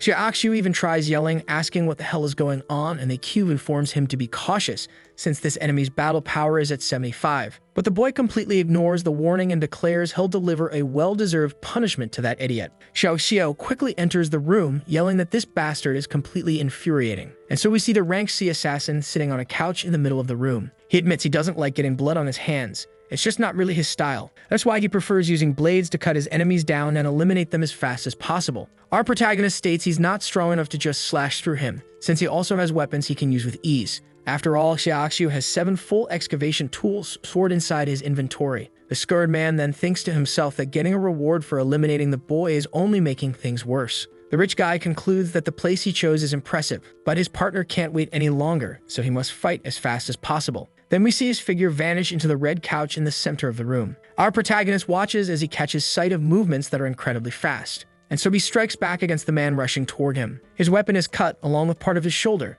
At that exact moment, the boy looks at it, pain visible in his eyes as he turns toward the assassin. The man realizes he managed to dodge the attack, which is impressive. He was certain he would have killed him if not for that stroke of luck. Our protagonist holds onto the severed parts while cursing at his opponent right then and there, and then hurls the item at him as fast as possible with all his strength. But with a simple spin of his blade, the scarred man slices the attack in half, asking if that's really the best he can do. Our protagonist appears right in front of him, saying it was just a distraction, and thanks him for putting in all that effort. The man lunges forward with his kunai, saying it's not bad for a rookie, but he'll never win, and asks if a twig could actually hurt him. What he didn't expect was that our boy used the hammer trick again to strike the enemy straight in the privates. That's the protagonist's secret technique called pulling a hammer out of nowhere. The rich man watching the fight immediately asks how he managed to pull off a move like that against a rank C assassin and martial artist. The old man admits it looks like he uses some kind of special technique that lets him switch weapons between hands with incredible speed. That was to be expected from an intruder of this level. Someone who can adapt this well in battle is truly a worthy opponent. But the spoiled teen questions why this kid is giving them so much trouble and wonders whether Lee Cha-dae will actually be able to beat him. The injured man with difficulty insists that he's fine. This kind of wound is nothing for someone who's trained his entire life. Now it's time for this joke to end. He's going to suffer the consequences of having pissed off someone like him. However, the boy quickly uses his shovel to strike his opponent on the head with extreme force, and then states that an assassin like this is seriously strong, just as he expected, since he's even managing to get back up after taking a hit like that. Completely irritated, the man ends up saying the other should at least let him finish his catchphrase. However, our protagonist doesn't care about that kind of thing and just assumes that his level 75 strength power really explains his monstrous resistance. He then says that people should strike the metal while it's still hot so it won't be able to hit back. But soon Kubo warns him to be careful because something is coming. The boy hears this and protects the back of his neck with his shovel, which is sliced at that very moment. He wonders what just happened, since that should be impossible for someone lying on the ground. Suddenly, something is seen flying through the air, moving in curves. Our young hero notices it approaching his back imminently. He manages to dodge with his extreme agility, though he still takes minor damage. He quickly distances himself from the body of his opponent lying on the floor. You can feel the aura of danger enveloping his entire body in that moment. The man starts to rise rapidly, like a sort of undead zombie, and holding his communicator in his hands, he has the gaze of a true killer. He then crushes the device in one go with overwhelming strength, slamming it to the ground and making our protagonist's confusion even more obvious. The wealthy man watching also notices that the situation is different from the usual behavior he observed in this assassin. The assassin decides it's time to use his special technique now that things have reached this point. The spoiled teenager quickly asks why that idiot turned off the communicator and went to an area away from the cameras. His old man replies that every martial artist has a unique technique that shouldn't be shown to outsiders out of personal pride. The assassin quickly invites the protagonist to a special room that had been prepared specifically for execution. But the young man proved himself worthy of witnessing something that goes beyond what is known as human limits. From within those four walls, the screams of victims become obsolete in the deep darkness. We then hear only his laughter echoing from that pitch-black place. Our protagonist immediately yells at his opponent not to run from this fight and thinks to himself that things could go badly if he receives reinforcements. This ninja acknowledges that anyone could notice his technique with a kunai, but his greatest trump card is echolocation. As a descendant of the Lee clan, he was once thrown into a dark pit filled with insects and poisonous snakes. There, he discovered his talent and honed it to the point that he could sense even the location of a mosquito. And while he was in that place, his presence became one with the shadows, making him practically invisible. After all, the prey would be blind in the darkness, so their strength wouldn't matter in that moment. But our protagonist is no ordinary person in the end. And so the assassin doesn't expect what's coming from this newly arrived young man. The boy is able to see him clearly and slaps him across the face with a casual strike. With his face completely swollen, the man questions what's happening, since the boy shouldn't be able to see his presence. While jumping around our protagonist, he wonders if the boy can also see through sound the way he does, which should be impossible. He then concludes it must have been just luck and refuses to believe otherwise, charging in to destroy him. However, our protagonist uses his hammer and lands another hit on the man's groin just as he was coming in to eliminate him. We then see that he has micro-radiation vision and remarks that it took 2 hits to bring him down, which proves this was a real challenge. The rich guy quickly asks how powerful Lee Cha-dae really is, and the older man begins to think carefully. Our protagonist admits he wasted too much time there and needs to hurry up the stairs to save his friend.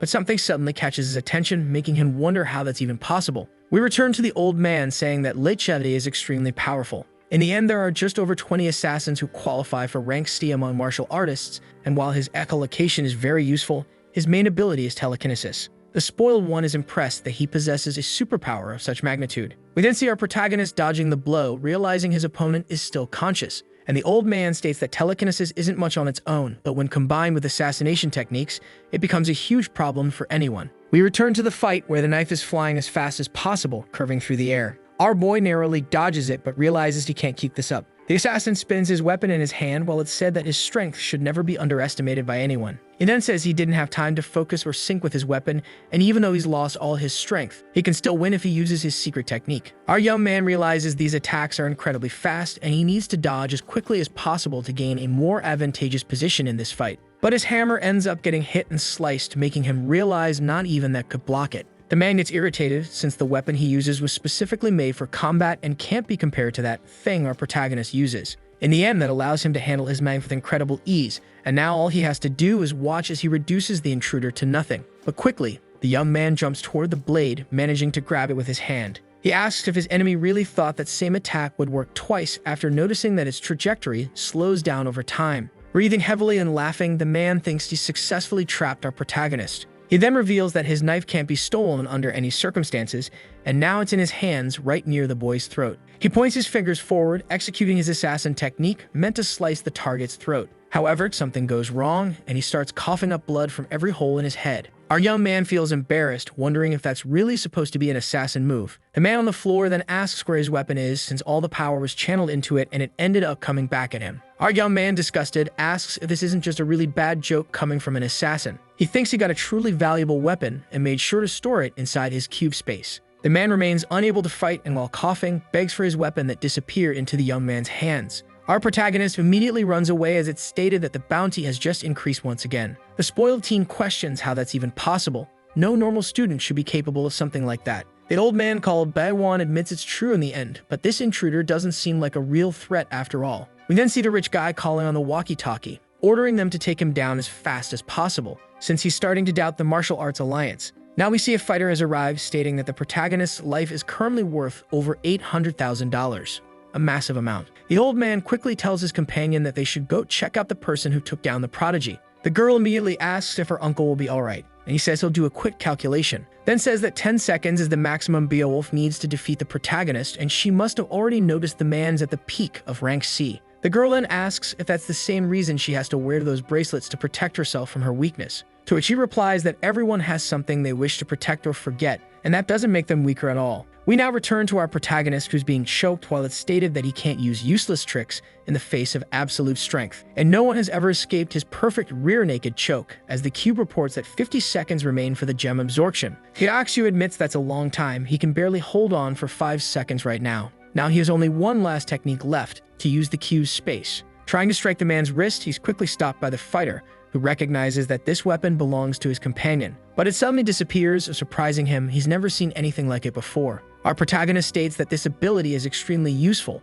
as long as he has something available to use, and so he decides to strike the man's wrist. As soon as that's done by the boy, who is being choked, the lion lets go after seeing blood flow. Then, coughing, he tells the man that he almost killed him just now. Annoyed, the old man states that people with superpowers aren't a problem when you simply use all your strength to defeat them quickly. But the boy's mind goes blank for a moment as the gems are finally ready and are now fusing with his body. The fighter becomes completely furious with our protagonist for having the audacity to zone out in the middle of the fight. He grabs him by the shirt like a true monster, then slams him into the ground with all his strength, fueled by immense rage. But he doesn't think that's enough, so he grabs the boy by the ankle and hurls him against the wall, which cracks from the sheer force. Wiping his hands, the old man apologizes for turning his skinny body into a dead one. We then see the boy fall to the ground, but oddly, he doesn't appear to be hurt in any way. The assassin fighter finishes by saying he's sorry, but it was a decent fight. Suddenly, his face turns pale as the boy's voice echoes out in that moment. The old man asks how it's possible that he's still able to speak after being so brutally beaten, to which Shiaxi replies that he was just warming up, and we see all of his stats drastically increase.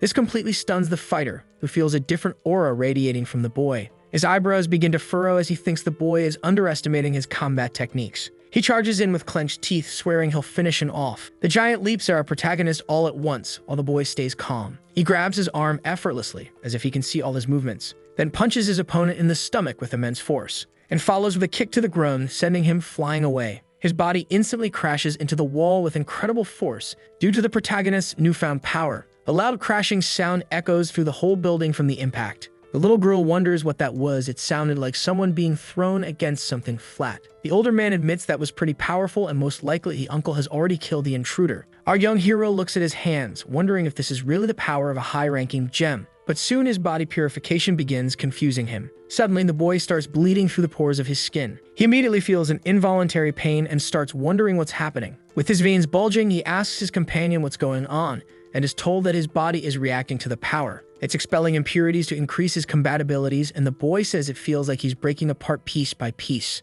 Then suddenly, a strong hand grabs his head. It's the old man, who asks what made him think he had won so easily. In the end, the boy grabs his wrist, saying it's perfect, because getting beaten up might help him forget this pain he's feeling. After a while, we cut to the outside, where a loud noise is spreading. The rich guy asks what all that is, and his uncle says it must be the blows from the rank C martial artist. But elsewhere, the long-haired guy has just noticed something that seems strange about all of this. Then the old man, who has just arrived unseen, senses danger and chaos approaching. we see that all the walls in the area are cracked because of someone. That someone is our protagonist, who is now beating down the opponent that had been giving him such a hard time. In the end, he apologizes because he still can't control his strength very well. But thanks to being used as a punching bag, he now feels much better. Looking ahead, he sees two new figures immediately approaching. The girl looks around and sees the scene before her. She clearly sees the one who was at the peak of rank C completely wrecked on the ground. Kubo informs them that it's impossible to calculate the combat power of these new enemies, yet our protagonist, with foolish confidence, says both of them can come at him. The man quickly pulls out a device and sees that the boy's internal power level is 0. The girl does the same and realizes that his aura is also at that level,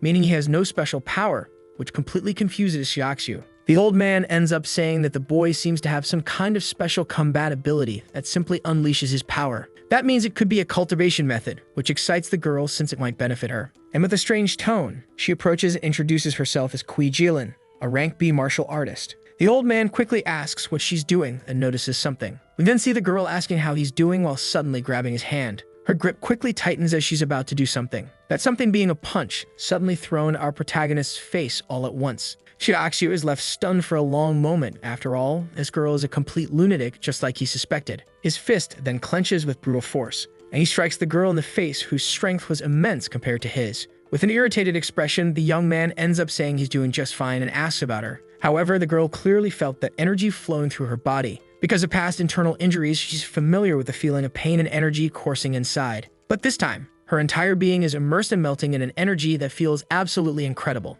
Like a glowing gem, unbelievably pure. Trembling with excitement, she can only ask what kind of cultivation technique the boy uses. Confused, the young man starts wondering if this opponent of his is some kind of pervert. He quickly tries to pull his hand away, but is stopped by the girl, who says they're just getting started. And so she pulls him closer and slams her fist into his stomach with such brutal force that it makes his eyes widen. But the boy quickly retaliates with a slap to her face, asking if that's all she's got, because that was way too weak. She snaps back, asking if he's even a man, given how weak his strength is. Shiaxu immediately calls her crazy and begs her not to force him to do something. But a kick flies into his face right at that moment, hitting him with brutal force. She says this isn't the time for talking, it's time to fight, so he should stop acting like a child. Watching all of this, the older man can only show visible embarrassment on his face. In his mind, the boy can only curse his opponent, who's basically begging to get beaten up. And he wonders whether he should go all out, but he's not sure what will happen. But in the end, she asks for it, and so he charges at her at full speed. The old man watches, realizing the boy's punch just broke the sound barrier, and the girl appears completely relaxed about it, accepting the incoming blow with her bare hand.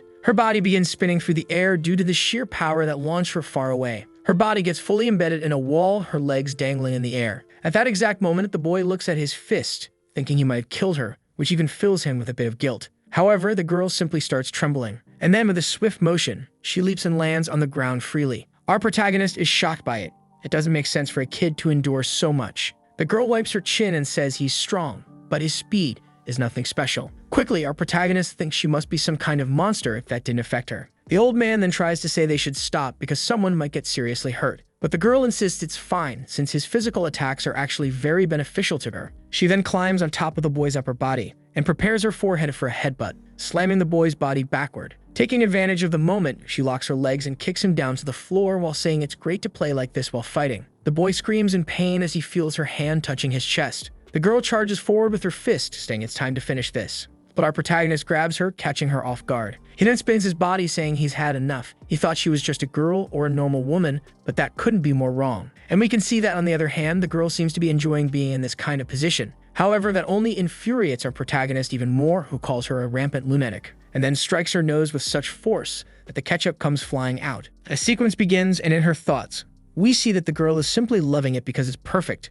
It's almost like poetry, and she begs for it to never stop, shouting for him to keep going. The young woman's head is already being completely affected by the blows, yet she refuses to stop. The old man watching questions if his companion is really okay in the end. And then he notices something, because the more she gets hit, the stronger she becomes, but that could be very dangerous. Soon, the old man realizes the girl is about to face real-life danger. We see that in the middle of all those hits, the girl continues loving the whole situation like a true masochist. However, after a slap, she says that's enough, but she gets hit again. Then a kick is launched at our protagonist's chin as the girl insists that it's already enough. The young man is thrown into the air, realizing that this hit was far stronger than any he'd taken before. And at that exact moment, the girl falls to her knees completely powerless. The old man accompanying her immediately realizes this is very bad. He approaches, asking if she's okay and if she's trying to push forward without having a body ready for this kind of thing. But we soon see that her face has now transformed into that of a werewolf to withstand the power of that strange little manhwa. The older man begins applying pressure points, saying she cannot advance right now. Her bracelet is flashing while he calls her a complete idiot. He says that if the girl transforms, the limiter bracelet will most likely kill her instantly and wonders how Xiaoxiu has such pure power. The boy, struggling, begins to stand and asks himself whether this girl is some kind of monster or something like that.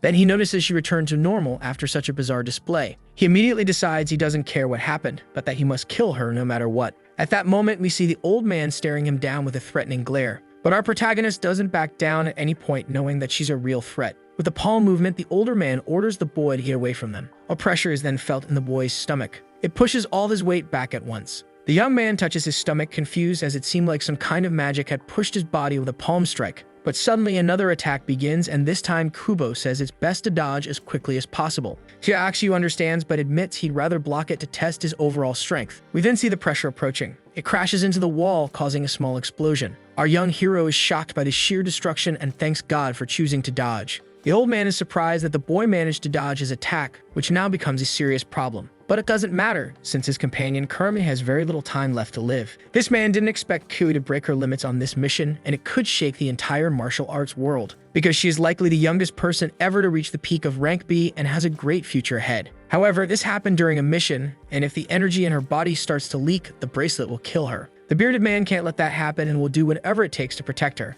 Our protagonist wipes his mouth, saying the man is strong, but they should start fighting for real now. But Kubo quickly warns that his energy is rising exponentially, and it's important to mention that his body might explode because of it, leaving the boy frightened. The old man with his massive forehead asks if the protagonist came there to save that girl, and if so, then you should hurry, because he won't stop him. The boy is surprised by this. After all, it's almost like he's admitting defeat. Upon hearing that, the old man tenses up in the situation. Our protagonist thinks that the girl is very dangerous and now finds herself in a vulnerable situation, and thus concludes that the man seems to be sparing his life. The old man thinks this arrogant boy is being very foolish and declares that he is a member of the Baiwan Martial Alliance, so he cannot accept defeat. Xiaoxiu thinks he should avoid fights, but if enemies just show up behind him, it'll be a problem, so he'll accept having a fair fight. He then says he's going to throw some bricks at him from a distance while making sure to defend himself above all else. Hearing this, the man turns pale, wondering if the kid is making some kind of joke in such an alarming situation. In that brief moment of distraction, the girl's energy begins to leak and she starts screaming in pain, causing her uncle to panic. The old man quickly stabilizes her and declares he won't accept defeat, but swears on his word that he won't take any further action. Then he pulls something out from inside his jacket. He says it's a token from the Baiwan Martial Alliance, a truly precious coin to them. Our protagonist watches cautiously from a safe distance, and so we see a pact being made, and he, as Seitong, promises that he will no longer fight Xiaoxiu under any circumstance. He immediately thinks that the mission and the rewards no longer matter. What matters now is saving his companion's life at this exact moment. With that done, the old man shouts, asking what the protagonist is doing right now. To which the excited young man says that even if it's a pact with a respected person, he's recording this to celebrate. The old man states she doesn't have much time left and urges him to focus, yelling for him to stop recording immediately. Our protagonist wonders if this has any kind of value and whether it can be sold for money, but then notices the elder coughing up ketchup. He then says his goodbyes, saying he's off on his own path and hopes they take care of themselves. The bearded man comments that this younger generation is getting scarier by the day. We then see the upper floors of the building. The rich man asks if something has happened, since Chumu Shan finally stepped away from the window. The long-haired man reveals that the entire assassin legion has just been completely annihilated. The boy is surprised and calls out to his uncle, who says the plan has changed and they need to get out of there immediately. However, the man doesn't want to. He wants to settle his business with Exeguken as quickly as possible. But the ventriloquist says there's someone else he'd love to eliminate right now. The spoiled brat quickly asks who is capable of doing all this, and is told that the intruder was more dangerous than they imagined, so they must leave now. After all, an abandoned plan doesn't change their top priority, which is still protecting the master. However, the boy says he's not leaving and offers to pay triple if the man helps him finish the job. But the puppet suddenly stares at him with irritation and curses him, saying he doesn't care about money more than anything else. Immediately, the old man steps in to protect the boy from the incoming strike. The mohawked man is completely stunned by this, not understanding what's going on. But the puppet simply lands on his master's shoulder without hesitation, and both of them leave, a light chuckle escaping from the one who threw the punch. Soon we hear the old man say that this person is extremely dangerous, and they shouldn't mess with him because he's incredibly powerful and a member of the 6 evil spirits. Meanwhile, we shift the top of the building. Someone says they must leave as soon as possible since the mission is over. The girl asks why it was so short, to which the reply is that they need to retreat. The blonde asks if this has something to do with her little sister Kui, but is told that it can't be explained right now. They'll find out next time. But suddenly, we see a shadow pass over her face. Her hair flies up into the sky, blocking the sun. And with her hand on the ground, the girl can only remain unconscious while the man tries to wake her up. We then see a newcomer grab the microphone from the listening device and begin speaking to the old man, who is left uncertain. He then asks in a serious tone, "Who is this person?" Meanwhile, we see our protagonist running, asking if there are only 2 enemies left, to which the answer is that there were, until one of them just vanished. The young man is surprised by this and wonders if there's only one enemy left to defeat in order to save his friend. And he quickly receives confirmation from the long-haired man, who says that's right, he's the last one remaining. Our protagonist watches him cautiously, and then that man lands on the ground ready to face him. And so he introduces himself as Chumu Shen, saying it's an honor to meet him. Jiaxiu quickly becomes confused since this person's strength is much lower than he expected. According to Kubo,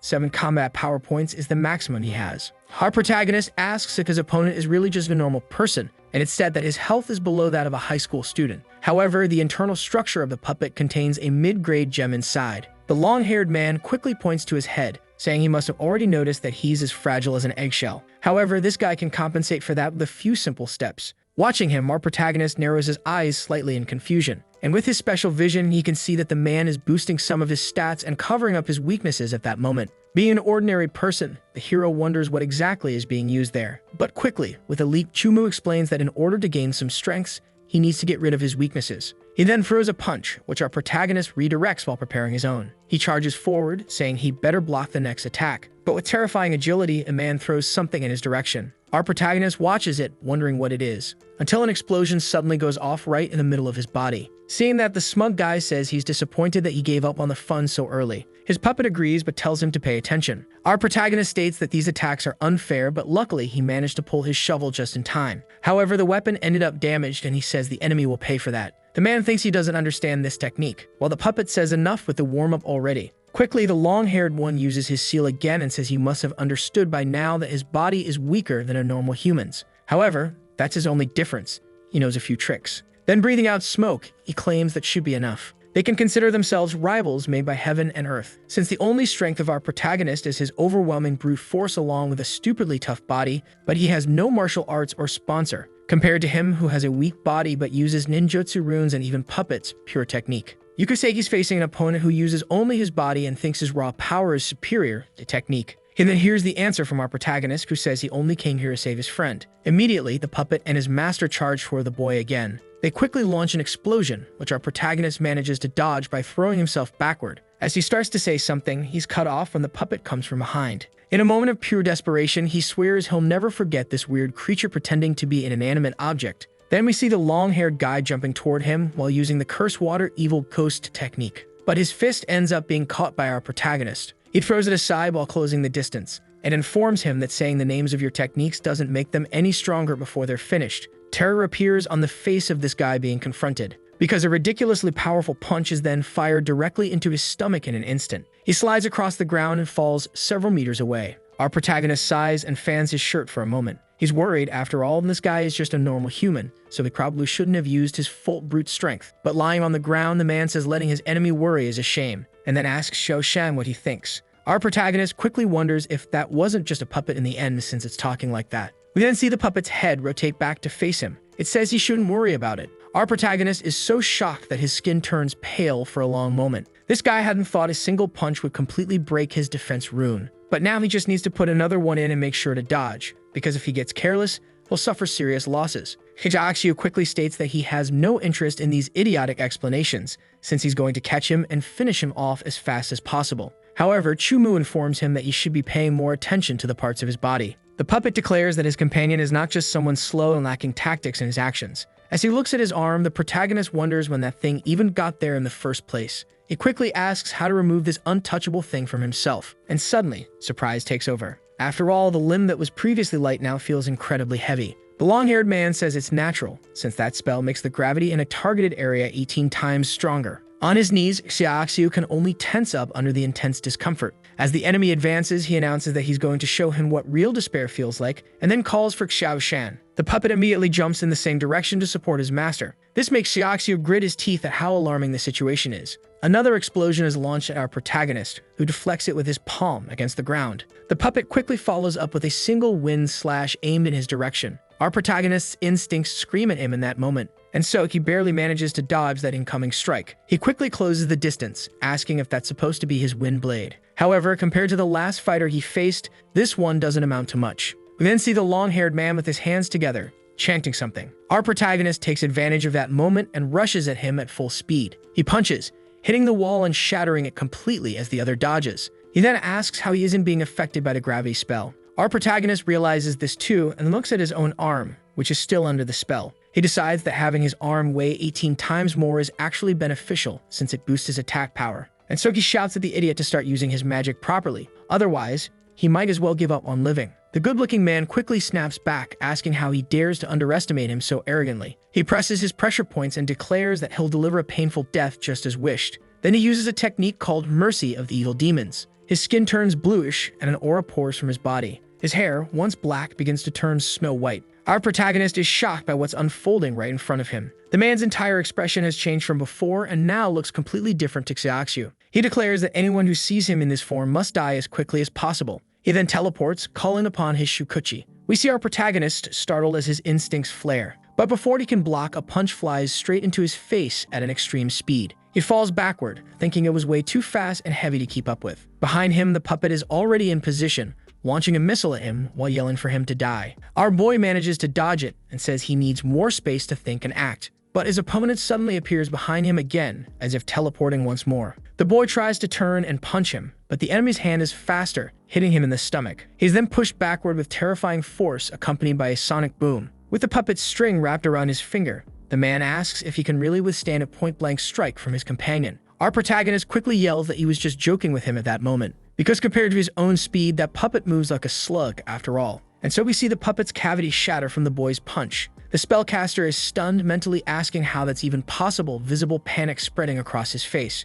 Xiaoxiu says that his Shukuchi is much slower than his current speed, which is a real embarrassment. The man yells that it can't be true and accuses him of lying, though internally he wonders what the hell happened. The speed with which the enemy moved was more than 10 times faster than his puppet, which means he's hiding something. And the hero confirms that in his mind, he had to use his own teleportation just for this situation. Both of them are now thinking they need to find a way to eliminate this enemy as fast as possible. We then return to the rich kid, who screams that he can't leave. He calls out for his uncle, saying that he knows why he's here, because the young master of the Yan family can't show weakness in front of the others. But the old man's only job is to keep him safe. This guy admits that he finally has a chance to reverse the outcome that has haunted him for so long. And even if the odds are low, he's going to bet everything he has. After all, in tears, he's already lost everything, and this could be his shot to climb back to the top. So the old man vows to do his best to keep him safe, no matter what happens. We return to the fight, where both of them land powerful hits at the same time. Now the two are much farther apart from each other. Irritated, the white-haired guy says they'll see how long he can last with 5 gravity talismans. And our protagonist, smiling, asks if he really thinks those cheap tricks can stop him. But the guy just laughs, asking if he has any idea how much those things are worth. Xiaoxiu says he was about to ask that since it looks like he's hiding something. The guy ends up saying that each one is worth an average of 5 million on the black market. And in total, more than 130 million were spent on this war, where the one who burns the most wins. Our protagonist immediately asks if he's trying to beg for mercy, thinking he's just stalling him. The guy laughs in response, saying it's the opposite. This battle is special. He'd burn 1 billion just to kill our protagonist, and would spend even more now for that. After all, the secrets of his body are worth it, and that's the difference between him and the Wuda Li officers. Our protagonist says that now he understands. There must be water where this idiot's brain is supposed to be. And as he considers how the puppet is still worth a fortune even broken, Kumbo informs him that the energy seems to be emanating in a different way from inside the object. Then the man's hair turns black again as he says it's time to end this. Our protagonist quickly recalls the things he said before and realizes he's planning to detonate the gem inside the puppet. We see the man take a cautious step backward, while Kubo warns that this will completely destroy the building. With a smile, the strange man now says his goodbyes. Then he jumps backward with extreme agility, quickly activating the talisman as he falls. Irritation is clear on our protagonist's face as he realizes that first, the guy used a talisman to reduce his fall speed. He questions if the guy really plans to go through with it, and sees it as a dishonor to their fight. but the long-haired man already knows what he's going to do. The next step is detonation. Sure, there will be some destructive shockwaves as a result, but everything's under control as he activates the talisman. However, as he finishes chanting, nothing happens. Confused, he looks up, wondering why, only to see something. It's our protagonist, who just jumped, yelling for him to wait. The sorcerer asks if by any chance the other guy is some kind of lunatic after all. Blinded by rage, the boy says he must be some kind of genocidal maniac trying to kill everyone in the building and escape like nothing happened. That's why he changed his mind and decided to catch him mid-air, so there's no need to play innocent anymore. The long-haired man then screams that he wants to surrender and should be let go. But our protagonist is holding 5 gravity-increasing talismans, making everything more dangerous as he declares he'll kill him. The man says he must have lost his mind. He's jumping with him to their deaths. Screaming, the man declares that he is the strongest among the families hidden under the heavens, practically nobility, so how dare he leap to death with him. Our protagonist says he doesn't give a damn about his family or whatever, but he's right about one thing: they're not dying together. The ground approaches at terrifying speed. The man realizes it just as Xiaoxi releases his body. We hear something crash brutally against the ground.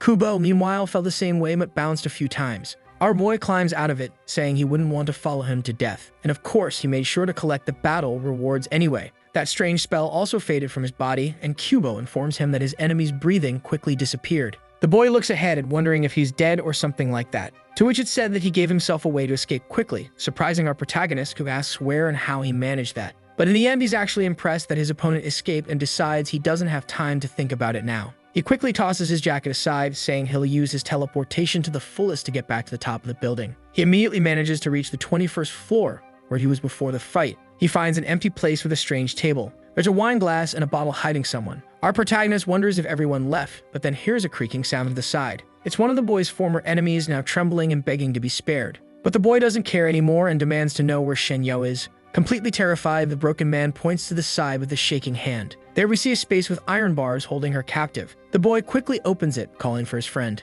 And there she is, completely gagged and tied to a chair. He shouts her name as he approaches. He tells her not to be afraid, that he's going to take care of everything now. But the girl screams for him to get out of there immediately and leave her behind. It's a trap. Suddenly, someone appears and closes the door. It's the rich man, who says they finally met and asks if there's still time to tell the story. Right away, the protagonist recognizes him as Yan Lu because of the prosthetic on his hand. On the other hand, the girl unexpectedly screams for him to leave immediately. There's a bomb beneath her that will explode as soon as she moves. The boy quickly ducks down and tells her not to be scared. This one doesn't seem as big as the one they found earlier that day. But when he takes a closer look, he realizes there are only 2 seconds left until detonation. The girl screams for the protagonist to leave her and get out of there now. But the boy declares that he's going to save her, pulling out the kunai he had acquired recently. With fast and precise cuts, he manages to remove the bomb. He then covers it with his energy, assuming he still has time to store it in the cube space. As the countdown hits 0, he immediately places it in the cube. We hear the long tone of the bomb, which finally stops. The boy stands frozen for a long moment watching it,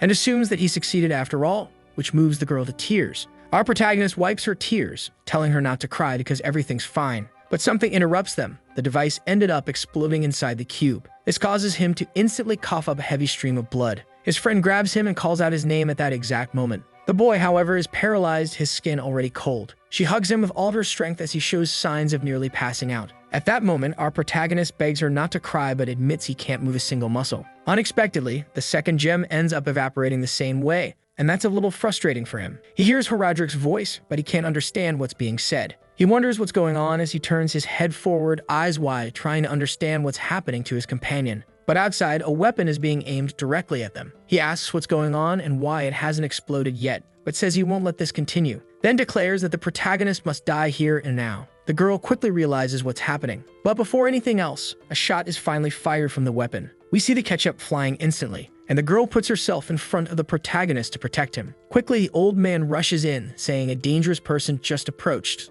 so they must leave. And in the blink of an eye, the two of them vanish from that place. Our boy finally realizes that he's able to move again after all of it. He tries calling for his friend, who now speaks with a weak but relieved voice. Blood can be seen dripping from her wound in her abdomen. Our protagonist quickly calls her name, visible worry on his lips. He holds her, telling her not to worry. She just needs to keep talking to him. He'll take her to a hospital immediately, because their story has just begun, and it cannot end in a way like that. But suddenly, someone appears, asking if he is Wang Xiaoxiu. Our protagonist immediately tells him to get out of his way if he doesn't want to suffer. But the teenager demands that he put the girl down right now. Trembling, the boy says he won't allow anyone to hurt her again. But suddenly, that figure vanishes all at once. He knocks our protagonist to the ground with extreme force. While holding the girl, he says he's a complete idiot for thinking about taking her to the hospital, as she would die on the way. But the boy doesn't care about that. He doesn't want anyone else touching the one he loves so much. Then the boy says that all of this happened because of him, and that's why he'll try his best to help her no matter what. Still trembling, our protagonist asks who he is and why he's taking her away. But the guy says he has no right to know, since the first time they met, he proved to be a complete failure. And if he really wants to see her again,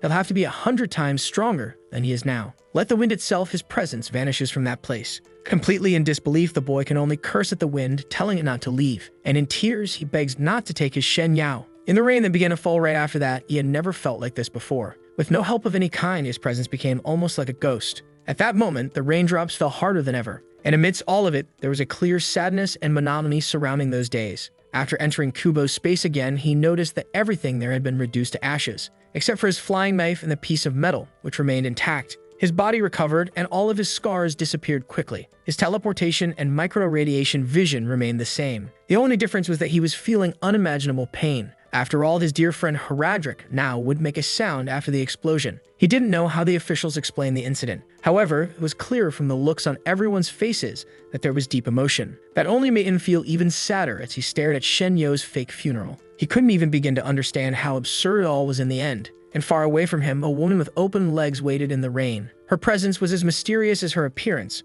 which seemed unusual. She calls out for Wang Jiaxiu, 3rd year, class 7. Our protagonist walks past her, while she says she wants to talk to him. And so she says she can only apologize because she doesn't have much time. But the woman reveals she's connected to the Yanlu incident. Our protagonist asks how she even knows about that person. Then the woman asks if they should sit down and talk. They quickly arrive at a local cafe. The place is calm with few visitors. But the boy's mind was wandering, thinking about how to get stronger, and especially how to get his beloved back. But before that, he must get his revenge, and so he asks why she's investigating him. The woman says he's making her sound like a monster, since, to be precise, she's stopping others from getting to him. That makes him curious and prompts him to ask what she means. She says that superpowers and mutants are things every specialized country sends agents to deal with in some way. She asks if he has any idea what would happen if those agencies came after him. Does he think they'll use him as an experiment, fill his body with questions and answers, or even the absurd idea of opening a school for monsters for him? Those are just comic book ideas and similar nonsense, because discovering humans with uncontrollable powers is a huge risk. What they really do is eliminate them as quickly as possible, with no chance of survival. This is basically the Dark Forest theory. Our protagonist asks why she won't just get straight to the point. She then says he doesn't seem to suspect why he's being protected, since his sister is doing everything to cover for him. But our protagonist knows full well that's a lie coming from her. After all, the 3 people standing behind them are now holding their weapons. Realizing the situation, the woman quickly becomes alarmed. And so she begins moving her hands downward toward her weapon. But our protagonist commands her to stop right there. After all, if she draws her weapon, he'll make sure to put an end to her. She instantly tenses up and calls his attention again. The men around them start moving now, because they can feel the danger behind the protagonist's words. If she can provide information, he doesn't mind continuing the conversation. After all, he just doesn't like being disturbed. She then reveals her name is Mu Yukin, head of criminal investigation. This makes her cover her chest, clearly embarrassed. The man in the suit quickly steps forward, questioning whether it's really safe to talk with someone of that caliber. The cafe owner promptly asks if there's anything he can help with, as the situation seems to be escalating. But he's quickly silenced by a look from the badge of the man standing in that moment.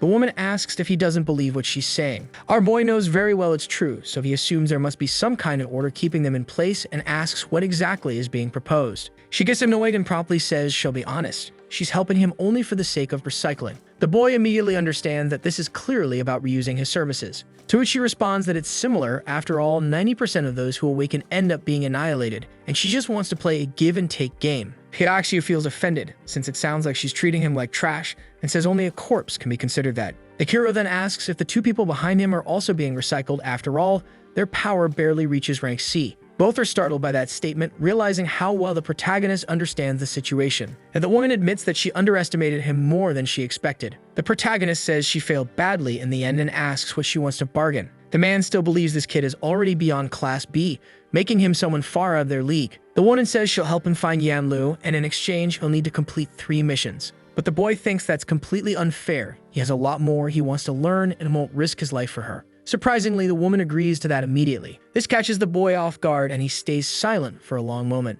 It's revealed that his first task is simply to protect someone. Hearing that, Shiaxi replies that he doesn't have time to be a bodyguard. He's a student and needs to return to school since he's been away for too long. but she tells him not to worry, it's only for one day and he'll receive a 50,000 cash reward along with the information he wants. Realizing that, the boy promptly asks if she can explain the reasoning behind this objective. She slides a folder toward him saying it contains the information and that it won't be as dangerous as he might think. He only needs to protect the client at a private banquet, and for someone who managed to fight a rank B, he'll likely do just fine in that setting. Our protagonist asks if she thinks he's an idiot and questions why he should trust her. The woman begins to stand, calling him a brat, and says she's keeping him safe, which already proves her credibility. He can come back anytime and tell them when he's made up his mind, and she leaves a small card, explaining that he'll need to go through a full evaluation beforehand. The boy quickly grabs the paper and examines it calmly. We then shift to the outside, where a car is already driving through the streets. The man asks what she's doing. After all, they're negotiating with someone extremely dangerous. But the woman replies that there's an old saying about people being measured by different weights and values that can always go up or down. Right now, all she's doing is gambling, and this boy is likely useful since he awakened less than a month ago and already survived someone from Class B. When something like this happens, it's called transcendence, and she felt the chance to gain something. It's a high-risk gamble, but one that brings major rewards. The man feels things are getting more and more out of control, but she says there's no need to worry. Soon, something unexpected appears on top of the car. And as we get closer, we can clearly see it's the queue where our protagonist is located. He assumes they're being way too greedy, thinking he's easily controlled in the end. Then the man questions whether he's planning to exchange information with that kid, since the major families haven't mentioned anything about it, and small groups like theirs can afford to hand something over recklessly, as it could be disastrous. The woman quickly says he's smart, but sometimes gets confused. That kid doesn't know much and will be satisfied with a Class D piece of information at most. The man quickly gives a nervous smile, realizing she was really confident about negotiating terms with the boy. Hearing that, our protagonist thinks it was indeed a great idea to come to the car to eavesdrop on them. And with fire in his eyes, he decides he won't fall easily for that kind of smooth talk they're trying to feed him. Soon, his item vanishes from on top of the car all at once. It then reappears above a bridge as he says that taking advantage of this group will definitely be worth it. After all, he needs information. Then we see the next day with the sky clearer than ever. He returned to his class after a long time just to ease his mother's worries. His academic performance was never bad, but now he's getting smarter thanks to the points he earned in mental strength, and that allows him to do many things at this point. Soon the teacher quickly asks why he's daydreaming and tells him to solve the equation, to which our protagonist promptly stands up and explains in detail how to solve the formula without any difficulty. The teacher watches with remarkable calmness, and showing clear surprise, says that he may sit down again. Sometime later, our protagonist wonders if this place is actually a trail leading to an evaluation site. Covering his eyes, he looks up again, soon spotting a mansion and thinking he's arrived at the place. And he remembers how the woman said that this evaluation was important to start his special mission. But he ends up assuming it must be tough for someone to live there and wonders what kind of thing is about to happen. Then we see a woman in front, asking if he came to take the test. The boy pulls out his card and wonders what she's saying, realizing that the lady welcomes him to the Boer mansion and tells him to follow her right away. Our boy observes everything with extreme caution and thinks this place seems full of people. It's said that some of the candidates are already preparing inside, to which our protagonist thanks her for the information. The doors soon open before him. We see a place filled with many different kinds of people in a way. Some look like ninjas from the Leaf Village, while others are just weird old guys. However, most of them don't really seem like much in the end. Herajik had stopped speaking, so he couldn't be sure of these people's combat level, but most of them seem weak. Suddenly someone approaches, placing a hand on the protagonist's shoulder, and then says his ears are pretty impressive and asks if he dares to repeat what he was saying. Our protagonist, being a clear scoundrel, ends up apologizing in a rather casual way. Suddenly someone draws everyone's attention, saying they're sorry for making them wait. We see everyone turning their attention to where the voice is coming from. The man says he's the host of this private bodyguard test, and that they were recommended and even had their backgrounds checked. But this job is a very precise profession, and so they'll be tested properly on their strengths and weaknesses in a fully suitable exam. It's important to point out that there can't be any conflicts between the participants, as that would only prove they have no discipline for the job.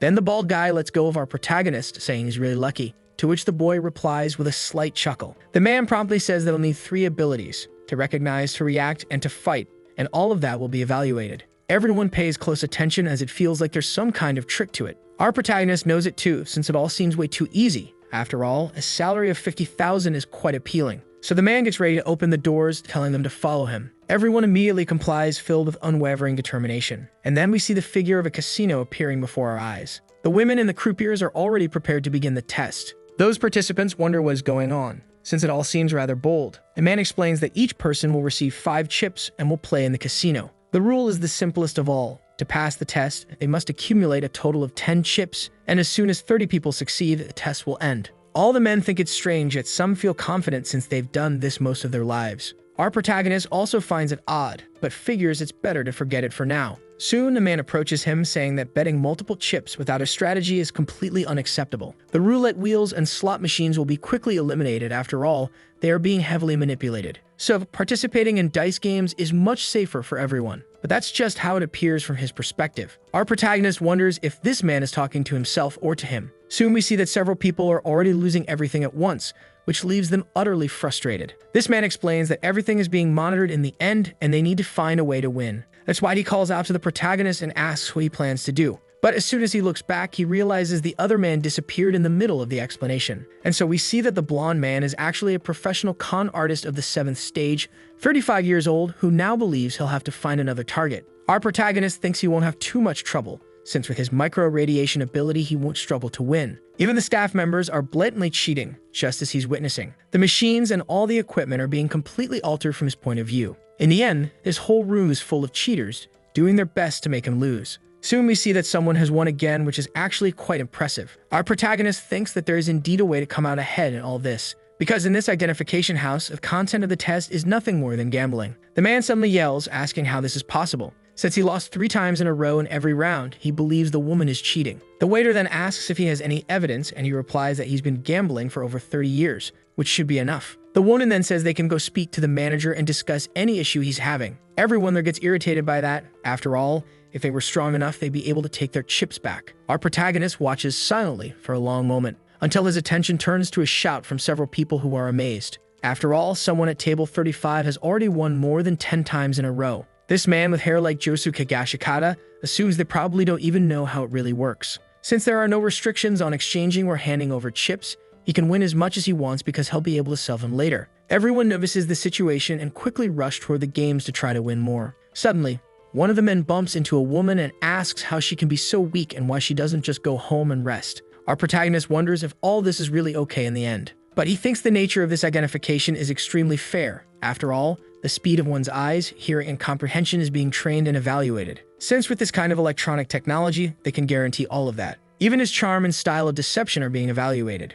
which means that the more extraordinary your talent, the more likely you are to pass. Quickly, we see another person has just completed the test, and so the host congratulates the third candidate to pass the challenge. We then see that the man from earlier has just lost all of his chips at once and wonders what happened. Our protagonist chuckles lightly, saying he should start moving faster. Then we see one of the girls already prepared to play at that very moment. The young man is impressed that there's a game like this happening now in that location. He's told that he must choose one of the cups where a gold coin is hidden. First, she needs to select in which of the containers the object will be, and then she will shuffle them at an extremely fast speed. Once that's done, everyone can make their choice. Then, with a bit of charm, she asks them to place their bets. The men are completely flustered by her beauty and end up placing their bets recklessly. Our protagonist thinks he's lucky he didn't have to use his micro-radiation vision since he saw everything clearly. One person bet on the left cup, 4 on the middle one, and 2 on the third. Then she asks if anyone wants to raise the bet before revealing it. At that moment, our protagonist steps in and throws all of his coins onto the table. The men are impressed by the size and boldness of the protagonist's bet, as he seems to be someone inexperienced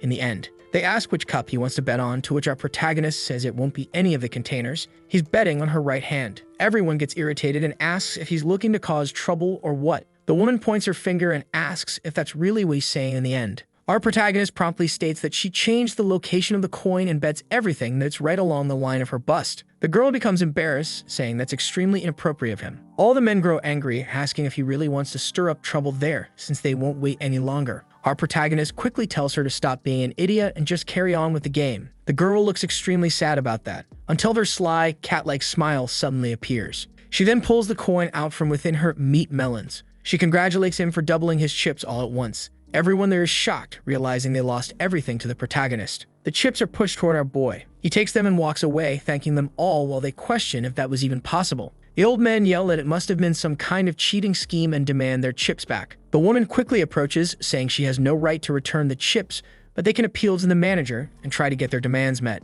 She asks to be followed, and the men keep shouting that they want proper compensation for what happened. Several say they'll go with her, while one old man looks worried. His shirt even changes color from fear, until the woman asks if he's not coming along, to which he says there's no me for that. Our protagonist watches it all from the corner of his eye for a while, and remembers that the first guy who went along never came back, which means he was already removed. It's then announced that the 9th participant has completed the first stage, and he's excited to see what comes next. A woman soon congratulates him and tells him to follow her. The protagonist obeys, and it's said he'll be taken to a resting area. The boy quickly arrives at the ruin and is surprised by its modern architecture. Several people can be seen seated, one glancing sideways, while another hides under a cap. In the end, there's no one there with particularly high combat proficiency, and it's impressive that in such a vast world, some still surpass human limits. Half an hour later, all 30 participants have completed the first stage. A man stands before them, saying they've now reached the second test. Those who didn't make it are all trash, and now a real formal trial will begin. As a bodyguard, one must face real battles that often aren't fair, and anyone unprepared won't survive. One side may propose a game that favors them, and the other may accept or refuse. But of course, refusing is basically the same as losing. It's then shown that the other party may also issue a dual challenge, which the enemy is obligated to accept. However, it's unpredictable to know in which areas your opponent is stronger than you. And to keep things fair, they will have examiners judging them, so a brief explanation will be given. First, we have Alan Long, a Class C individual, Ben Helsing, the old man from Category D, and Little Jasmine, who is also at the same level as the previous elder. The men get excited about this, since it's a real fair fight to determine their strengths. One of them asks what happens if both sides refuse to fight, to which an instructor says he doesn't need to worry about that, because the judges will do whatever it takes to prevent any kind of cheating in this competition, since they have enough qualifications to guarantee the efficiency and fairness of the fights during the tournament. He then asks if there are any other questions, to which the answer is no. Soon the host says that if everyone understands, then they can look for competitors, and if they can't find one, they may even ask the judges. The man says he doesn't need anything like that, since he'll easily find a very weak opponent. He then approaches our protagonist and says he's going to challenge him. The boy is surprised by that, since he is many times stronger than this supposed opponent. But soon the mountain arrives at his side and says that the protagonist is his opponent, and then questions how he even managed to pass the initial test, since he seems to have had a lot of luck. To which the protagonist replies that he's more curious about how the other passed the test, since it seemed to require initial intelligence. Then the bald man says it's too late for small talk and that he's going to challenge him, so he better be ready. In the end, he shouldn't think he's clever, because he can already see through our protagonist. Soon the list of competitors will be displayed on the screen, and they need to pay attention to their positions. Everyone watches the monitor while someone named Marcos is called up at that moment. They all wonder who this crazy guy is, and someone says he might actually be quite strong after all. Then the strongest instructor asks everyone to be quiet. After all, they've studied each one of them and need to conduct a live evaluation of 7 individuals. To put it simply, some of them use martial arts and may be classified at higher levels, so they need to be examined face to face. The first one called is Kiyoshi, which immediately gets everyone staring at each other. This person walks in with long strides. He's a samurai-like figure who demands to know how the man dares to doubt his strength, saying he will condemn him. But the man questions the validity of his martial arts in kendo, judo, and karate,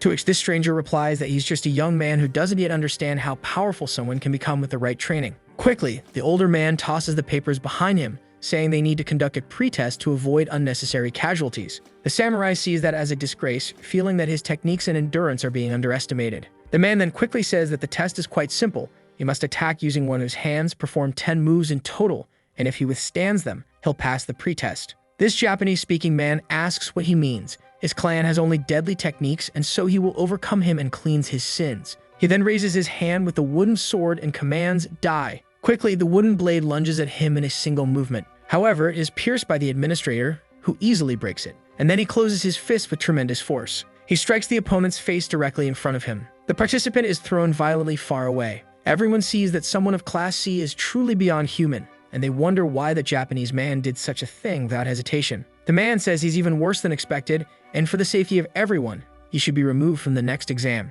Everyone starts to get nervous after that, since the judgment is harsher than they imagined. Some immediately apologize and say they can no longer participate in the test. This senior affirms that what happened was clean and honest, and he's proud of those who recognize their own weakness. And so the next one is called someone with a certain level of martial arts. The man promptly introduces himself as an elder, master of his family and clan. He is quickly told to demonstrate his skills and how he would use them. The bald man complies with great agility. Our protagonist watches, thinking his body looks ordinary, but the fluctuation of his energy is incredible. We then see the judge staring at him for a long moment, until he says that it's enough to make an evaluation. The senior states that his strength is beyond rank D, and so he has no problem participating in the challenge. Our protagonist thinks that the test just performed was very accurate. Then next up is Wang Xiaoxiu, who was asked to come forward. The boy is surprised by that, as he didn't know he would be taking the same exam. The instructor quickly becomes impressed that he is the one in question, to which our boy shows no surprise at all and simply confirms the statement. The document said that he participated in a combat mission alongside several Class B warriors, and yet he seems to have no special cultivation. Our boy, in a relaxed manner, says that's basically it, while thinking that those documents were probably prepared by Mu Yuxi. Everyone quickly starts asking who that person even is. In the end, maybe the information really is legit. But the man questions whether he truly did that, since he looks so weak and might have barely escaped the fight seriously injured. And because of that, there will be a test to verify his strength to avoid him getting hurt too badly during the challenges ahead. Our protagonist calmly asks what his objective is in all this, as he's curious. The man promptly explains that he's afraid he won't be strong enough in hand-to-hand combat, so he's going to suggest something simpler. This musclehead will stand still while the protagonist can throw multiple punches at him, and during that, his strength level will be evaluated. Everyone watches, thinking that this is really a fair and especially resilient person for accepting that, which makes him even more impressive. Wang Xiaoxiu asks if he really wants him to punch him, since he might end up getting hurt in the end. Everyone starts laughing, saying the other is way too full of himself and doesn't need to worry. After all, this guy has endured many injuries in the past, but no one has been able to land a new one on him lately. Still, the protagonist is concerned and with a red face asks if it won't be too much for the guy's body to handle. Everyone there bursts out laughing since he seems to be overloaded with confidence. With an extremely friendly smile, the man says to go ahead and use all his strength at once without holding back for even a second. Our protagonist feels a bit uneasy. After all, he really does seem pretty weak. In the end, even Pablo, the crazy one with the smile, seemed a bit stronger than this instructor. The boy promptly tells him to brace himself for what's about to happen, to which he replies there's no need to worry, he's completely ready. However, we see that the punch was more than he could handle in his entire life. The other evaluators are shocked, their eyes widening to the extreme, as the man is launched an unimaginable distance, more than 30 meters away. We see all the other participants stunned and even irritated by such an extreme display of what just happened, and the once confident man is now curled up on the ground, trembling in pain. Our protagonist tries calling out to him, saying he only used a bit of his strength and it shouldn't have been a big deal. The old man quickly calls out for Alan, begging him to get up after a hit that looked incredibly painful. The musclehead manages to understand and, coughing a few times, says he's fine. He then states that he wasn't hurt at all and admits that this participant isn't bad at all. His strength is legitimate. He says he has something to take care of and will be back soon, so they should continue the tests. We then see him leave the area all at once, only to hear the sounds of someone coughing and spitting up ketchup on the other side. The judges are completely stunned with no reaction at all, and all the participants fall silent, wearing expressions of massive disbelief. The bald guy from earlier scratches his head and says he's got more important things to do at home, so he won't be able to compete. It's said that for the rest of the competition, all his battles ended in his opponents forfeiting before a single move was made. However, he had no problem with that. After all, he was accepted successfully. Then we see everyone gathered, including even an underground fighter, a disciple of a respected sect, and even a hardcore reader of this very manga we're translating right now. Mu Exia, a Chinese member of the Kung Fu Association, the guy with hair like Yosuke Higashikata, who claims to be a professional gambler, and our protagonist who doesn't seem to have anything special about him, but harbors immense strength. At this moment, the host calls everyone over, saying they want to introduce the person who will be paying them. A shadow quickly appears, saying they've been chosen to be his bodyguards. His name is Pio Jin, and he's the one who will pay their commissions, which are above anything else in the industry, so he expects their strength to be up to the task. Currently, he's not surrounded by a large number of bodyguards, but at today's party, modern weapons or anything like that are not allowed. That's why he's hiring people with superpowers and wants his life to be prioritized, and if they do a good job, they'll receive an enormous, generous bonus. Then he orders the man to begin spreading the details of everything that will take place. It is stated that they will receive 3 million in commission per person, and the money has already been transferred to their bank accounts. Our protagonist is surprised by this and asks where it is. The man is impressed by what's being said at that moment, so he decides to check and says that his agent, Miss Mu, received the payment. Our protagonist, on the other hand, is confused. He didn't even know he had an agent beside him. Then he remembers that the woman only promised him 50,000 in cash because her priority was intelligence. He's asked if he has any other questions, while he thinks he was scammed and swears he'll kill her when he gets the chance. It's quickly said that they have 6 hours before the party begins, so there's still much to be done. Several women bring out the uniforms, which must be worn immediately. The 3 judges will also attend the party and will explain the precautions to be taken. The content that follows is extremely confidential under the contract they currently hold, and the name of the banquet is Rudra, a private conference for the wealthy. There will be a total of 26 famous individuals at the location. The organizer is a mad gambler who rose to influence in the biotechnology field. The party is certainly no ordinary one, as it involves 7 events and will include an audition that Mr. Pio would like to host. That will be an auction where he plans to acquire the Elder Mask. The man who hired them is obsessed with this, as it's their job to help him achieve this goal. But between the pages, our protagonist asks about something that catches his attention. It is said to be an obsidian essence, one of the final items in the auction. The boy remembers the last moments of his companion, who said something about the color black. That catches the boy's attention intensely. This might be his chance to bring his friend back. The woman informs him that he must memorize the information about the members who will attend the banquet to ensure nothing goes wrong. But soon his eyes open wide in shock, because one of the names clearly belongs to the Yan family, a man called Yan Senator. In the end, this information is incredible, as the banquet is becoming increasingly important to him. Soon, night falls over the Du mansion. Lights reflect over the water, casting glowing reflections, and we see the inside of the mansion, where many people are gathered, sipping glasses of wine. The man quickly introduces himself to them as Du Weibing, the host of the party, and asks everyone to take their seats. He says that being brief, he will now begin the festivities with a classic opening game. The name is simple: Warrior and the Golden Bell. One of the men says he's heard a lot about it and is curious to see what happens. The chubby one quickly says he hopes not to be disappointed by what comes next. Our protagonist is surprised and asks what they're talking about. He really should have read the instructions more carefully. The man snaps his fingers, saying the event will now begin, and he hopes everyone enjoys it. Suddenly, we hear the sound of gears turning in the area,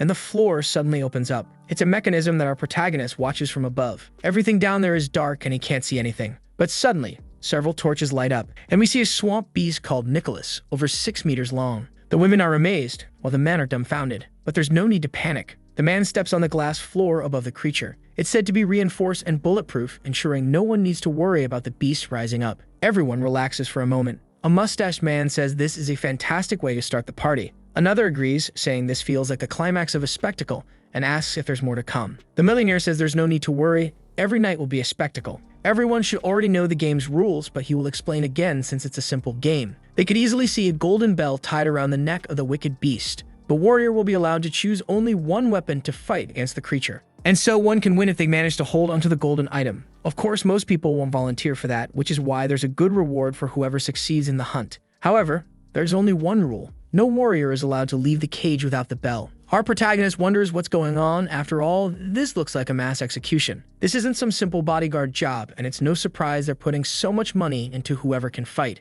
The old man then states that the initial reward for this starts at 5 million. Everyone thinks that's an enormous amount of money being offered. The fat man says he trusts them, and for that reason, he'll double the amount if they demonstrate their true strength to the audience. The others get excited about that. After all, 10 million in a single night is a big deal. Our protagonist, on the other hand, thinks these degenerates are being seduced by money. Soon, we see the gong being struck, marking the beginning of the event. The man with glasses asks who will be the first to go down and face the enemy. A human wall quickly steps forward, saying he wants to go first, and the host grants it. The protagonist's teammates realize he's just a clueless rookie who doesn't understand the situation. But soon, the cage is open and the warrior takes position. Then we hear a roar coming from the creature. The man, like a Spartan, yells for the beast to come attack him. But the crocodile remains still, without any movement. This confuses the man, who asks if maybe it's too full to attack. But suddenly, something happens and we see Ketchup flying. The enormous creature just grabbed and devoured him without any difficulty. The women are startled and scream in shock, while the billionaires can only laugh at all the hesitation during the event.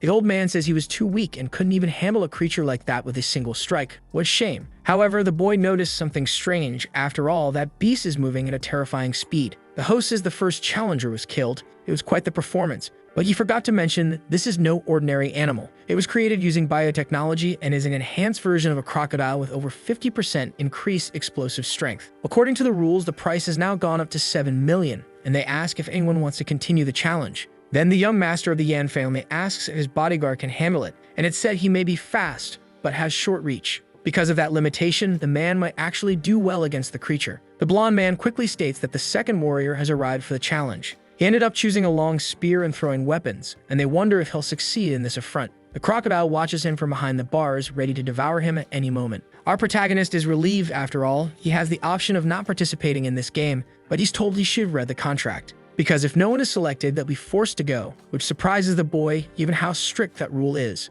It's said that $3 million is a lot of money, and that's the bare minimum expected in a situation like this. Our protagonist gets instantly frustrated. He only managed to earn $50,000 because he got tricked by that woman. Soon, the cage opens all at once for them. Our protagonist observes the young master of the Yan family, who comes from a line with several members of decent strength. But something catches his attention and makes him look up. It's a man located on the upper level of the mansion. He watches him from above, seemingly noticing his presence and staring right at him. He's told not to stare.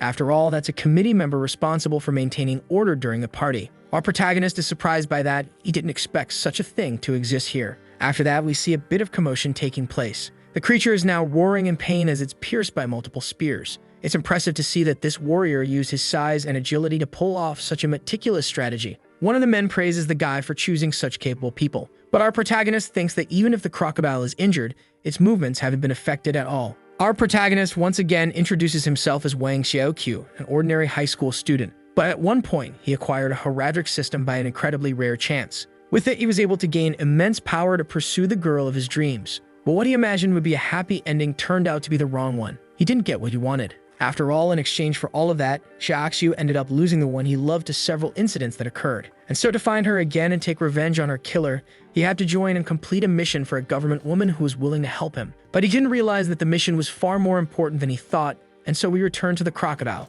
which now seems slower after several spears were lodged in its body. Still, our protagonist thinks this challenger is going to die anyway. The man then prepares himself, saying he'll give it a quick death. He charges forward all at once with an attack he calls Spear Bloom. Walking along the wall, the warrior bids farewell to the creature beneath him. The young master of the Yan family watches and comments that he's doing a great job. However, the creature's tail suddenly strikes in his direction, hitting him and breaking his spear. The man falls to the ground from the blow, giving the creature just enough time to notice him. And then it charges forward, devouring him in one single motion with no difficulty. Everyone is shocked by what just happened before their eyes. And the crocodile immediately begins to devour the body of the man who was trying to kill it. The woman screams in despair as the scene is horrifying. But the men are paralyzed, unsure of what to say. The blonde man calms them, asking what they thought. After all, that little climax surely didn't disappoint them. Quickly calmed down, the men admit that he chose a rather bold opening performance, considering this beast is at least level C. The blonde man chuckles, saying his efforts were worth it in the end. It is then announced that the reward has just increased to 9 million, and he asks who will be the next warrior to step forward. Everyone is already prepared for any kind of intervention, just as the elder points out, but that a man named Fabian Mondi says he wants to fight, and his contractor agrees that he may go.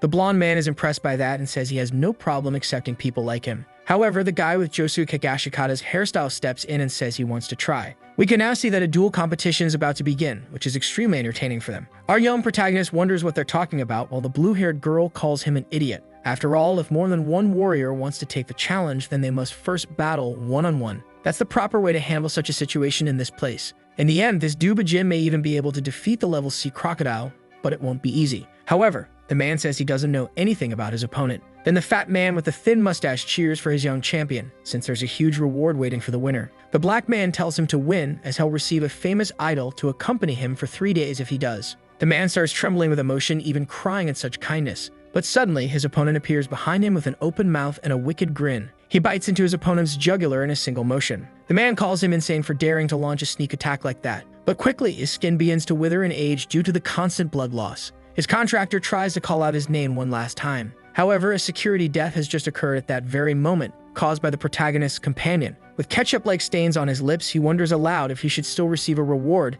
since he won't be able to enjoy the rest of the party. Then the black man calls Mondi a loser and a failure. This shocks our protagonist, who watches his companion closely in that moment. He realizes that his ability to drain blood to boost his own strength for a short time is extremely impressive in the end. With that, the boy wonders if it really works that simply, since it's such a useful ability. The blonde man claps, saying it was a performance with great impact, and declares that he is qualified to face the beast. He is then asked which weapon he will choose, to which he replies not to worry and to just open the cage, since he doesn't like giving his opponent any disadvantage. And so we see the gate opening in front of him at that very moment. Everyone wonders if he's some kind of lunatic, as they're all getting a bad feeling. Both creatures lock eyes at that moment, two killers, without any form of hesitation or remorse. The man says he'll enjoy unleashing his bloodlust, since he's normally very restrained with his enemies. Everyone thinks he's a total madman who's about to die without even putting up a fight. Soon, the crocodile lunges forward all at once with its mouth wide open, letting out a roar. However, it's instantly defeated by a single strike from the vampire standing there. The protagonist is shocked, and everyone else is incredibly impressed.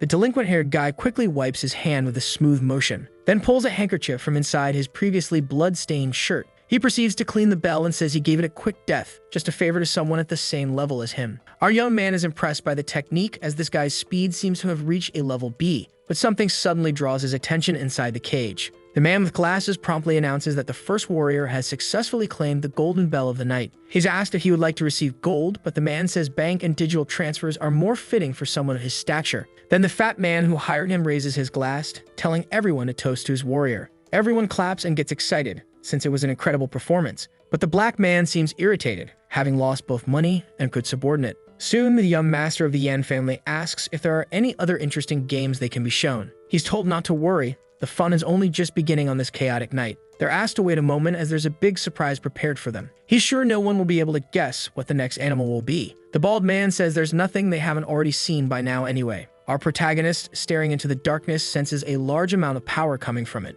But the fat man with a thin mustache remains confident in his bodyguards. Everyone stares at him with their ridiculously poorly drawn faces. And the girl once again hides her face with her cap, still keeping her identity secret. Then the torches light up, revealing the beast. It's a special gift made to meet them on this very special night. A creature with the agility of a feline and the power of a bear called Tau 17, a masterpiece of biotechnology. Everyone is startled as they can feel a tangible discomfort just by looking at it. Our protagonist thinks they're all perverts, obsessed with money and chasing thrills in other people's lives. In the end, the one who tried to tie the golden bell ended up being eaten alive by this malicious creature, turning it into a legendary challenge for everyone present. Now it's clear that this beast is completely out of control. Maybe he didn't notice, but the event's organizer seems to have made a mistake, or someone else did. But more importantly, his own team seems to be preparing something at this very moment. It's announced that this opening test now has a reward of 10 million for anyone who can complete it. Then the first challenger is sent toward the beast. His name is Obo-chan. The young master of the Yen family commands him to kill it immediately for the glory of their family.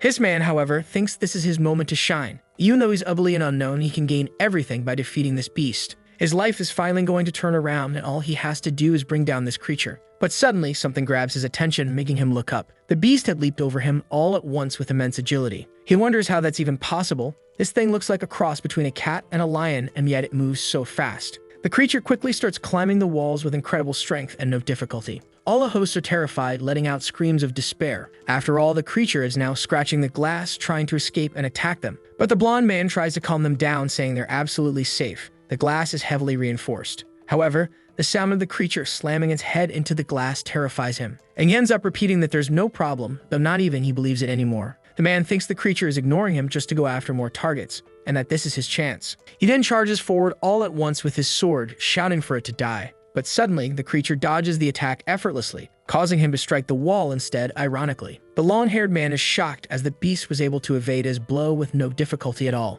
Then, with just a single swipe of its extremely muscular arm, it eliminates its opponent without any effort. Everyone is horrified by what is happening right in front of them. Our protagonist didn't expect that, especially since that weapon seemed to be very effective after all. But his eyes quickly widen upon realizing that the beast is smarter than expected. After all, it used its mouth to grab the weapon and now plans to wield it. The host of the party thinks this is unexpected, and everyone notices that something is about to happen. The creature then climbs up near the glass, this time with the sword in its mouth. It begins to use it to strike and slash at the glass with great force, starting to crack it. Everyone panics as the armored glass might not be able to withstand these attacks. Our protagonist believes his companion is responsible for this. After all, he made a small movement when he was down there, and he did it in such a discreet way that only the protagonist, using his special vision, managed to notice. It seemed to be some kind of strange powder he used, and after that, he went after the crocodile. Apparently, his companions seemed to be plotting something after all. They weren't even informed about this, let alone the gladiator deal. In the end, the protagonist realizes they're being used as cannon fodder, easily disposable. The blonde man tries to shout for the security team to come immediately as the beast is about to escape. However, he doesn't realize that the creature has already climbed up behind him. He turns around, terrified, to face his executioner in that very moment. Everyone at the party starts screaming in panic and running in all directions. The creature lunges at its creator with a terrifyingly powerful claw, but is blocked by one of the individuals responsible for the security of the place. His body trembles under the extreme force pressing down on his arm. The blonde man tries to thank him and says he'll give him a 3% raise for this, but the man tells him to just get out immediately. Suddenly, his hand becomes covered in a green liquid. It's his technique. He cautiously brings his hand close to the beast's claw in a single motion. Sensing the danger, the creature quickly recoils, and then takes several steps back to face this new opponent who is now preventing it from killing its creator. The man realizes that the beast is now scared, and it's revealed that he is someone nearly at rank B, which is extremely powerful. The blonde man immediately tries to get him to leave and let security handle it, but he's told that would only make everything more chaotic. It seems that the party preparations weren't ready, and until everyone is present, there's no need for him to worry about security. The man with glasses then says that what really matters are the guests who are here right now. We then witness total panic taking over the place with everyone screaming as if they were in hell. However, the short and chubby man says this is actually a special show, and one of the guards orders everyone not to panic. Our protagonist thinks they've done absolutely nothing and now want to control everything. But this might be a good opportunity for him to gather some interesting things from the Yan family. He notices that all the security guards are surrounding the young master, protecting him from anything. Our protagonist watches from a distance with visible rage. He clenches his fist tightly, nearly ready to kill, until he is interrupted by a man who appears in front of him all at once. Though it doesn't surprise him, everyone is told to calm down as the 4 officials have just arrived on the scene. Kiraxu thinks that yet another problem has just shown up and he only wanted to kill a Yan family member in secret. But now there's no time left, so he grabs a wine glass and leaves. His companion quickly asks where he went, to which it's said that he simply walked in the wrong direction because he was nervous. The man smiles and says the boy is already a professional alcoholic, even though he's still so young. Leaving the boy embarrassed, he gives a somewhat friendly smile. Soon the brute ends up eliminating the creature with an extremely powerful punch. The woman says there's no need to worry anymore. The danger has been removed and the party can continue. Everyone thinks the Rudra officers are truly special and amazing people. But we can see that the boy from earlier is embarrassed, since he's the only one who hasn't yet reached the level of a rank B warrior. He's told not to worry. After all, he still did a good job in the end. The protagonist sighs, realizing that this commotion ended up drawing a lot of attention after all. This group of people put in a lot of effort to create chaos, but there's still more work to be done. However, something suddenly catches his attention, and as he starts counting the members of his team, something stands out. Someone is missing, precisely the one the protagonist had been keeping an eye on. We then see the outside of the mansion, where a man asks if everything is in order. He's told that chaos had broken out, but now everything is secure, and there are 7 teams patrolling the exterior. In total, there are 3 people at level B and 26 guards hired by various individuals, making the place safer than the royal palace. Then a card is swiped on one of the walls of the location. One of them asks why the lights aren't working at that moment. The man supposes that maybe the mansion bought low-quality equipment in the end. But upon looking down, he notices a pool of blood seeping from under a door. This makes him anxious and scared for a long moment. He looks to the side, searching for his partner, who had suddenly vanished without a sound.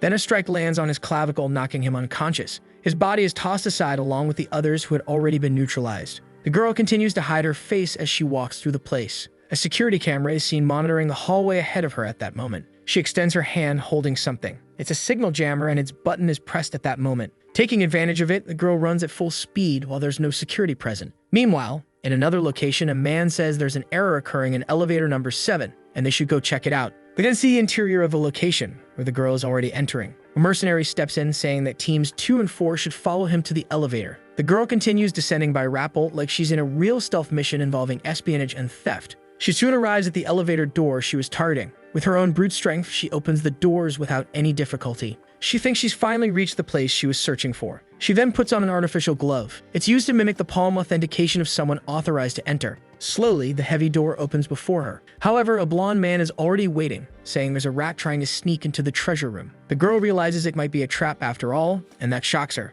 But it shouldn't be possible. There's only one man there, so she assumes Du Wai Bang is indeed a sneaky and very suspicious person. The man quickly charges at her, twin daggers in his fists. The girl draws her katana in one fluid motion. She dashes in, swinging horizontally at the blonde, but he blocks it effortlessly with the blade on his hand. He says it's too light and asks if she's joking, then throws a kick at her like a drunk father. The girl easily perceives it, surprisingly so for someone her size. With extreme agility and grace, she launches herself upward, dodging it. She then pushes off the ceiling and leaps at him again, wearing a cold expression. This time, the man blocks her attack with both blades. It had more weight. He redirects the sword to the side as he moves in with his other fist. The girl manages to block it with difficulty, redirecting it using her sword's guard. However, the man attacks again with his other hand, ordering her to die on the spot. But the girl is only thrown back by the force of the impact. She then reveals her appearance, assuming that this guy must be extremely strong. The man is pleased that she has 2 ponytails, as it will make it easier to hold her head when he kills her. Soon several men arrive after realizing there's an intruder there. Shots are quickly fired in her direction, but the girl dodges them effortlessly. The man with the headband orders them not to shoot so randomly. After all, they must capture the intruder without killing her.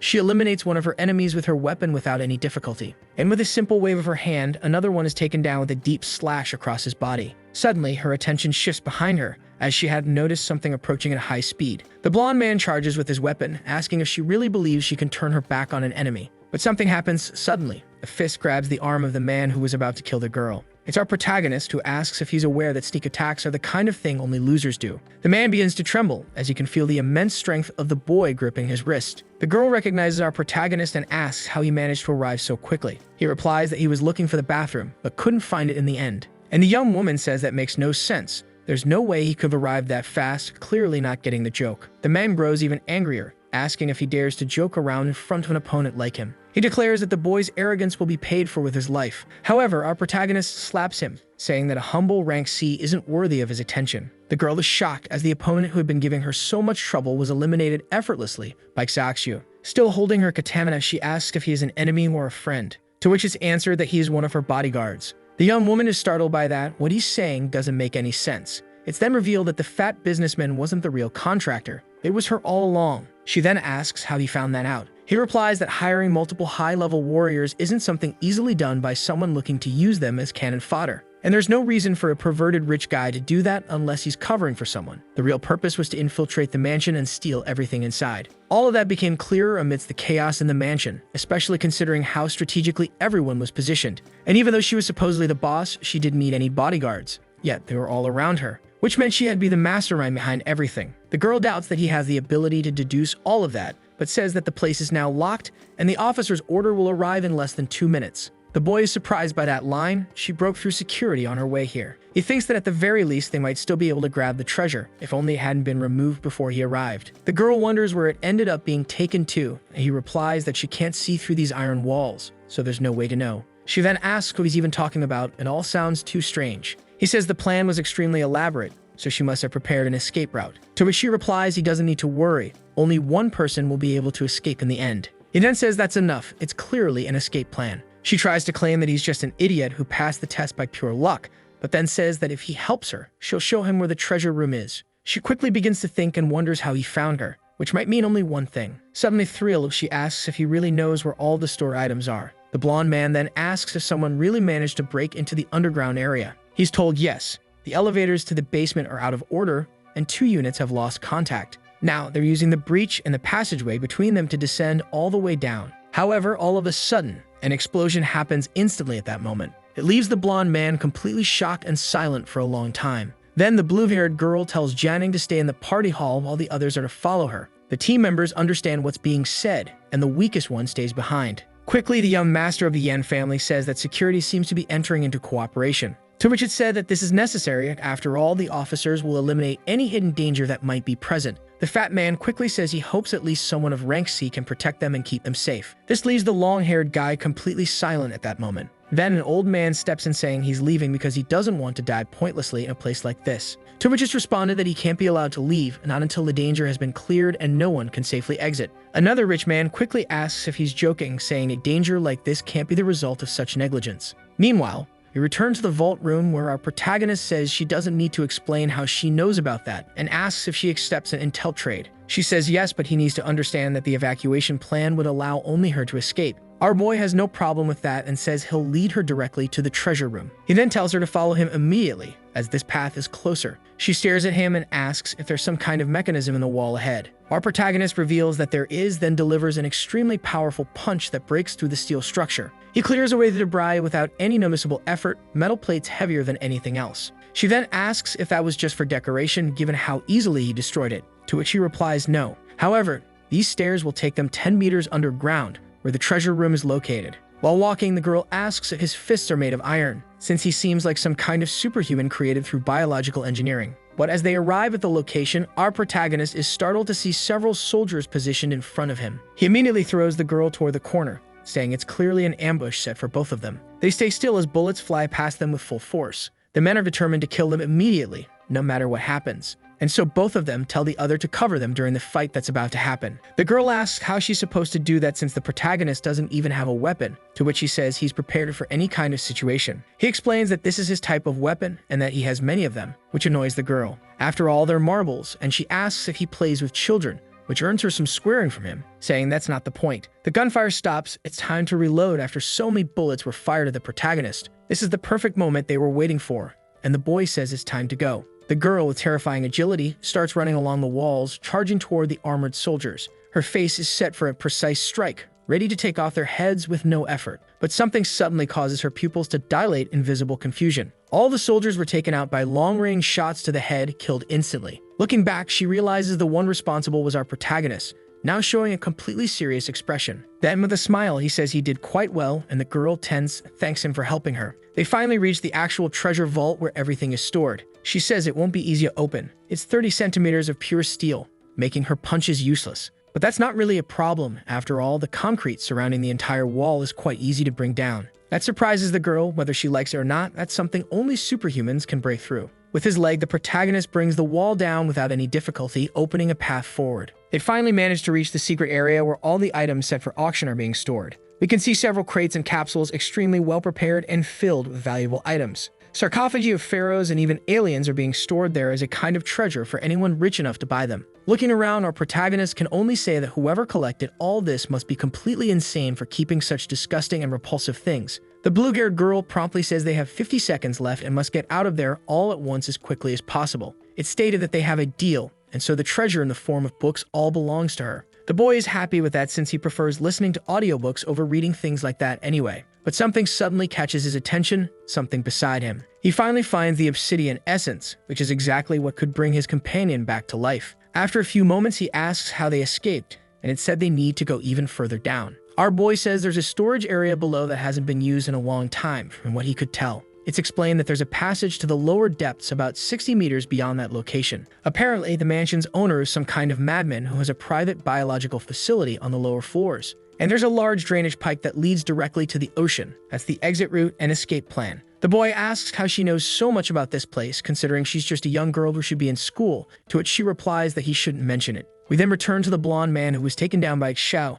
and it's said that his neck was broken, yet he's still alive. A member of the team realizes that the captain was defeated with a single punch and asks if the man who did this is stronger than their comrade Bind. The blind man begins hissing with rage and tension in that moment. One of the men asks what he's trying to say, and it's stated that the evacuation failed and this opponent's fists are strong enough to explode brains. The girl then raises her hand and tells them to stop moving forward. She asks the person hiding ahead to come out to them, because she can easily sense someone trying to play hide and seek at that moment. We then see the girl finally step forward, holding her sword. She stares coldly and attentively at the enemy in front of her. The man thinks there's no way it could be the girl. After all, she's just a small, high school-looking girl. But then the woman suspects that can't be true, assuming she must have an accomplice after all. Suddenly, several small metal balls fly toward them like incredibly precise bullets. One hits a man in the head, and the giant steps in to protect his leader. Our protagonist then appears in front of them with a fully charged punch. He knocks the giant out effortlessly with his overwhelming strength. The blue-haired woman watches in complete shock and disbelief.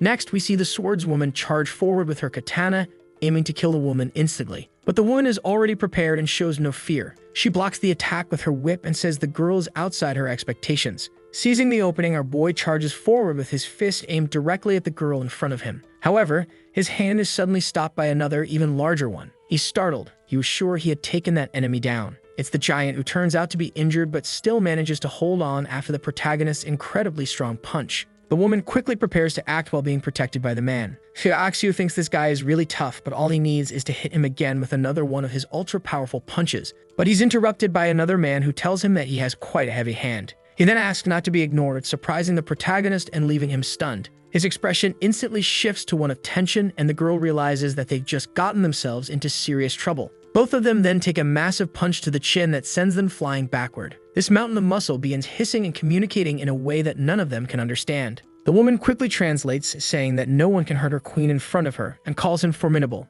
Both of them are now on their knees after the powerful attack they just suffered. In the end, the others have the numerical advantage and 3 rank B fighters are more than he can handle. The woman tells him to stop running. After all, he has no chance of winning this fight. The boy quickly signals to his companion, who understands immediately. She then throws a grenade and says they should end it all together, once and for all. The woman and man are suddenly terrified at the explosion that might occur. The giant throws himself in front to protect his companions from whatever is about to happen. However, our protagonist grabs his companion and begins to run as fast as possible to a nearby place. The woman quickly realizes that it's a fake. It won't explode. In the end, they're fools for going back into the Chamber of Secrets, which is essentially a dead end. There's nothing they can do inside, as they'll be confined in a completely enclosed space where the others can activate traps. Immediately, the man who looks like he came straight out of Resident Evil starts pounding on the door, trying to open it. The woman says to release the poisonous gas now, as they'll be able to shoot directly at the fish in the barrel. The girl notices the strong smell entering and says it smells like oxidized ethylene. She then asks what the protagonist's plan is, and he says that first of all, he needs to seal everything off as quickly as possible.